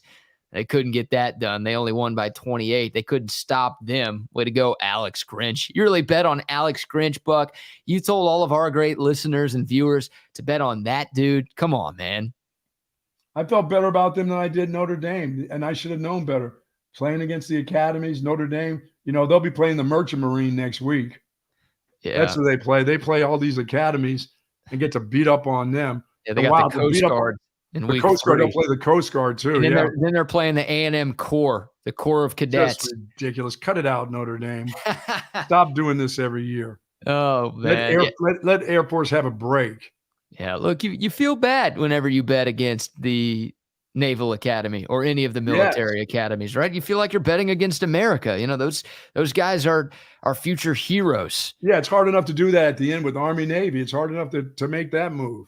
Yeah, well, that's pretty easy for me. That's That's the an only 80 game every we year. have. Yeah, we're betting on that one every single year, Yeah, because I'm betting against one of them, but I'm also betting on one of one of the them. academies. Yeah, So like I dang. feel good. I offset the negative from betting against one of them because I'm betting on one of them. Thank you very And much. that's what America's all about, right? Like we've a great military, but also great sports gambling. That's what our country is known for. Of course, with the Super Bowl being in Las Vegas this year, really, it's going to be in Las Vegas. And what an event that is going to be. I know we've had Super Bowls in the Coliseum.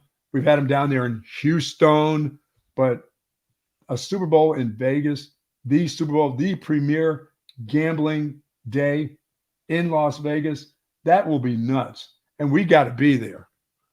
We have to be there. Okay, we'll work on We that. have got to get there. We have got to be at the Super Bowl. I don't hate that idea at all. Man, oh man. Yeah, a couple of more shout outs to some of our great sponsors here at Texas Sports Unfiltered. You see their logo behind me right now, Altstat Brewery. Shout out to Altstat Beer. I had a few Altstats this weekend.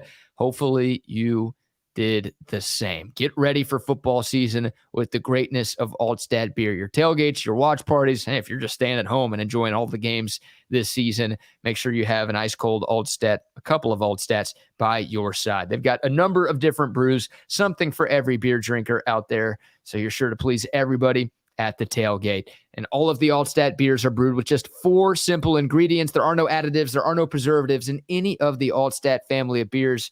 So you can feel good about what you're putting into your system. But most importantly, guys, the taste is absolutely there. One sip and you won't go back to the other beers that you have been drinking in the past. Check out their website, altstatbeer.com, for more info. More importantly, pick up a 6-pack at HEB, Specs, Twin Liquors, Total Wine, wherever you buy your beer all across the Lone Star State. You can find Altstat Beer.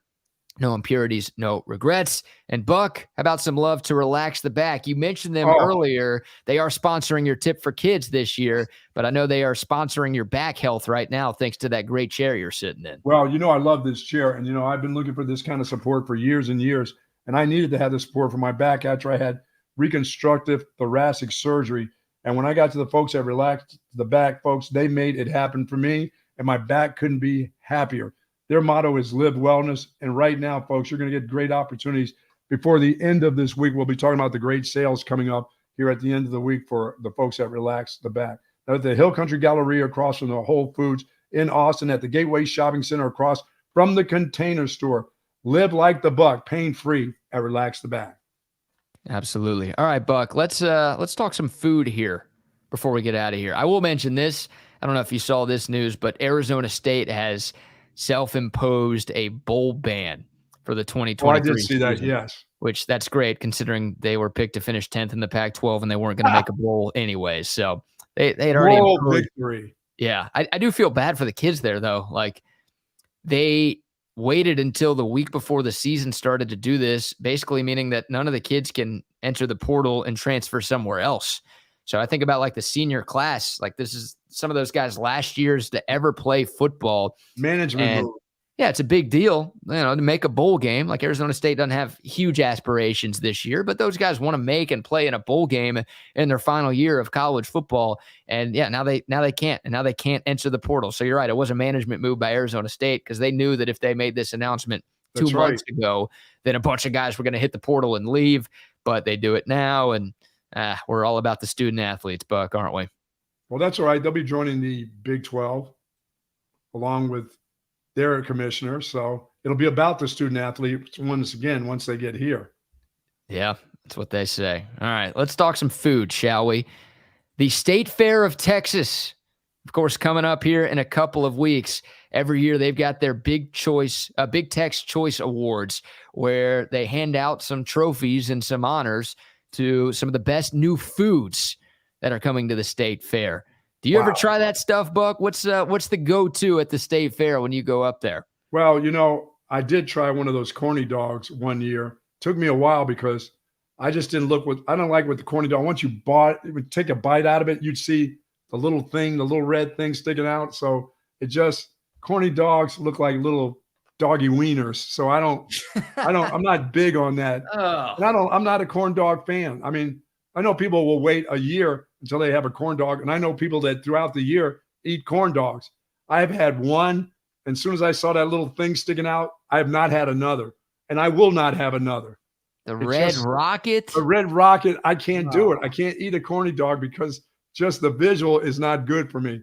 So I did for years. I went to the crazy ass state fair, and you know what I'd eat there? A cheesesteak. And it's the worst thing I've ever What? What are you doing? It would be this government cheese jammed in some pieces of meat. And I spent the time in the Winnebago either throwing up or crapping all over the place because I couldn't, because it went right through me. It's like for me to go to, it would be like going to New England and asking for steaks instead of good seafood. You know what I'm saying? Or barbecue or something like that. What are you doing, man? I know you're not from Texas, but you've lived in Texas long enough to know 30 years.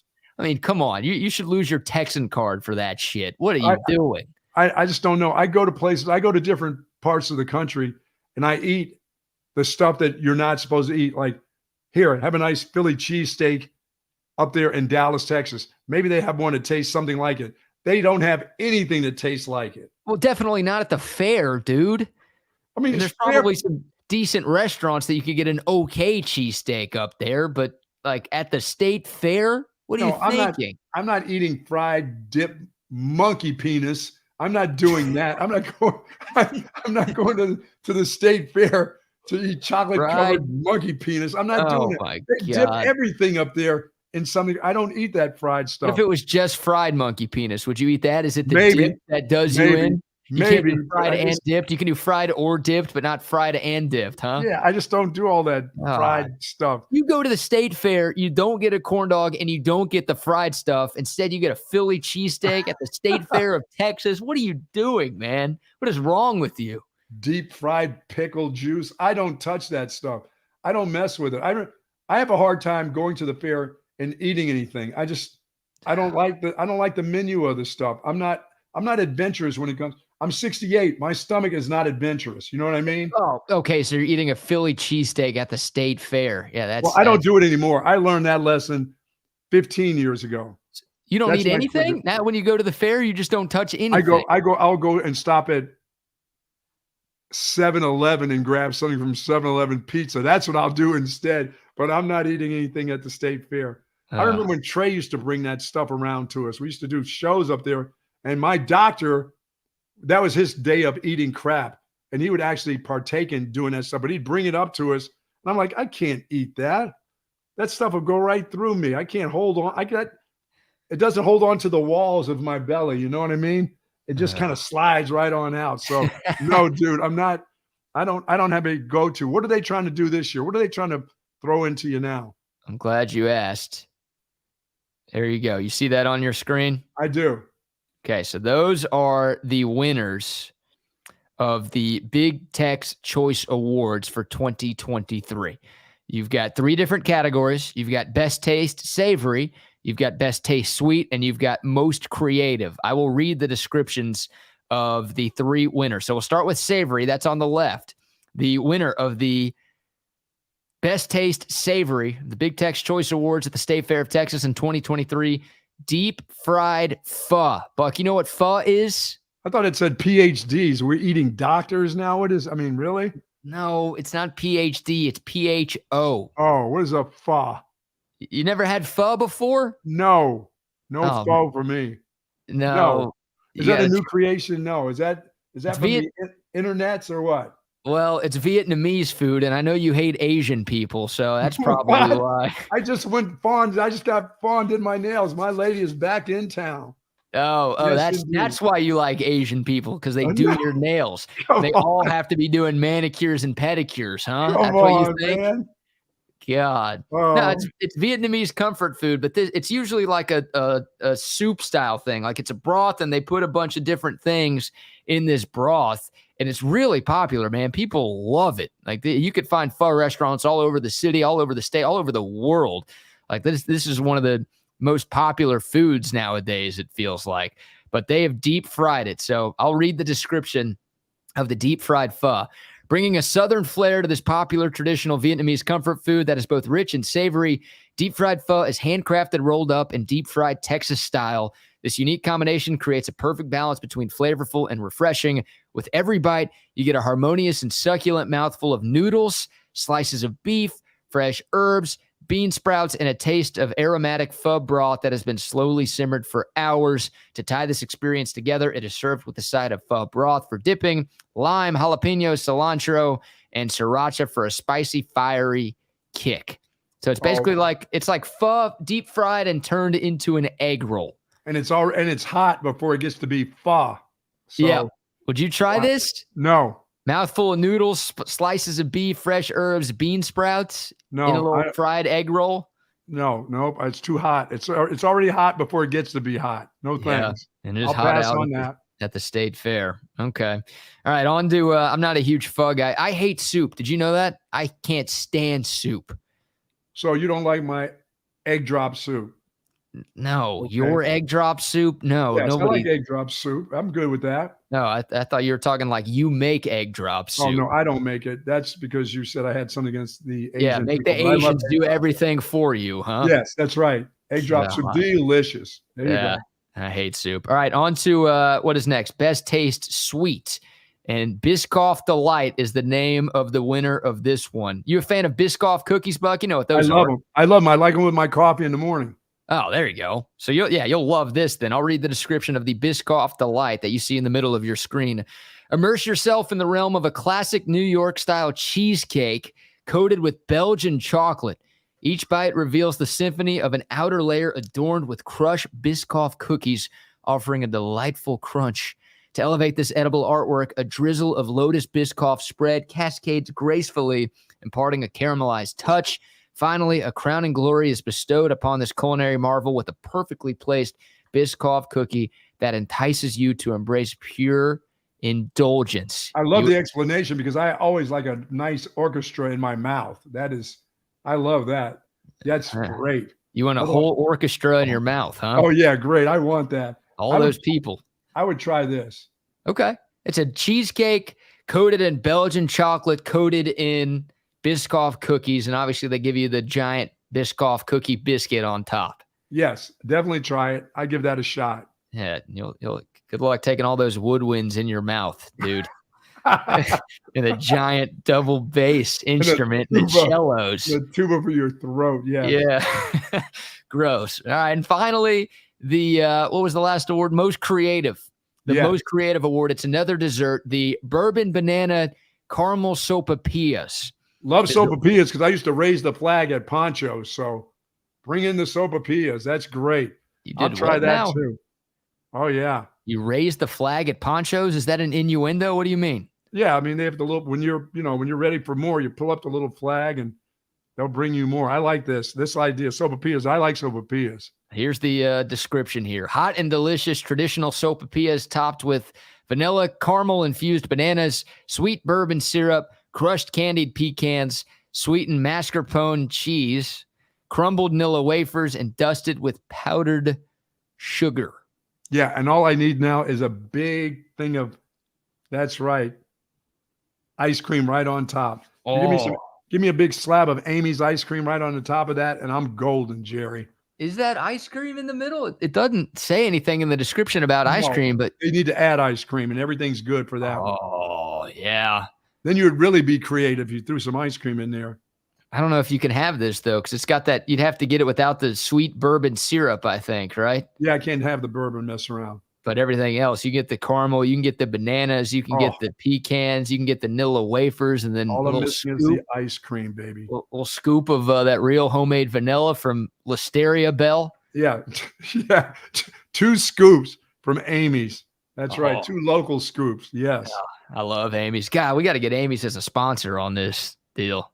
Yeah, I try because my wife may be listening, but I sneak there every once in a while at like 11:30 when we get off, and I do a little lunch.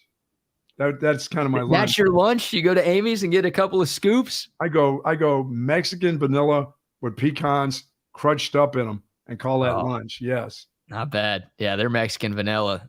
Oh, it's good stuff. Yeah. Yeah. Shout out to the Mexicans, man. They got that one right for sure. That's good stuff. We need to get to Amy's. You're absolutely right, man. Oh, man. So you're trying the Biscoff and you're trying the sopapillas, but you're not doing the Not the first one, not the hot, no. the pho. The Asian dish, no. So you're cool. No. You're cool with the Mexicans, but you're anti-Asian. That's what we've learned today. It's too hot. I can't mess with that hot dish. Yeah, that's fair. Hot just doesn't go right with me. No. I don't know if it's. I've never liked hot and spicy stuff. I don't do. I mean, basic stuff, basic Mexican food here for 30 years. I don't go to restaurants and have enchiladas and I don't eat that stuff. It just doesn't sit well with my tummy. God, that's weak, man. What about Taco Bell? Can you handle Taco Bell? Oh, I can handle some 3 crispy tacos. There you go. I like the special 3 Crispies for sure. All right. Eat those in the car while driving. Oh, that's always those things break so easily. That's the worst. The best, man. That's when you show your God. dexterity. If you can do that, show your balance, that you can eat that crunchy taco while driving. That's fun. That's fun for me. Real quick. Saturday night, baby. Oh, man. Before we get out of here, let me talk about Top Gun rentals and lawn equipment. If you have anything you need to get done, a small home project, a large construction job, and you need the tools to make it happen, reach out to our friends at Top Gun Rentals and Lawn Equipment. All of the biggest brands, a giant selection of everything you could ever need. 2 Austin area locations, one up north in Anderson Square, the other on South 1st Street, of course, down south.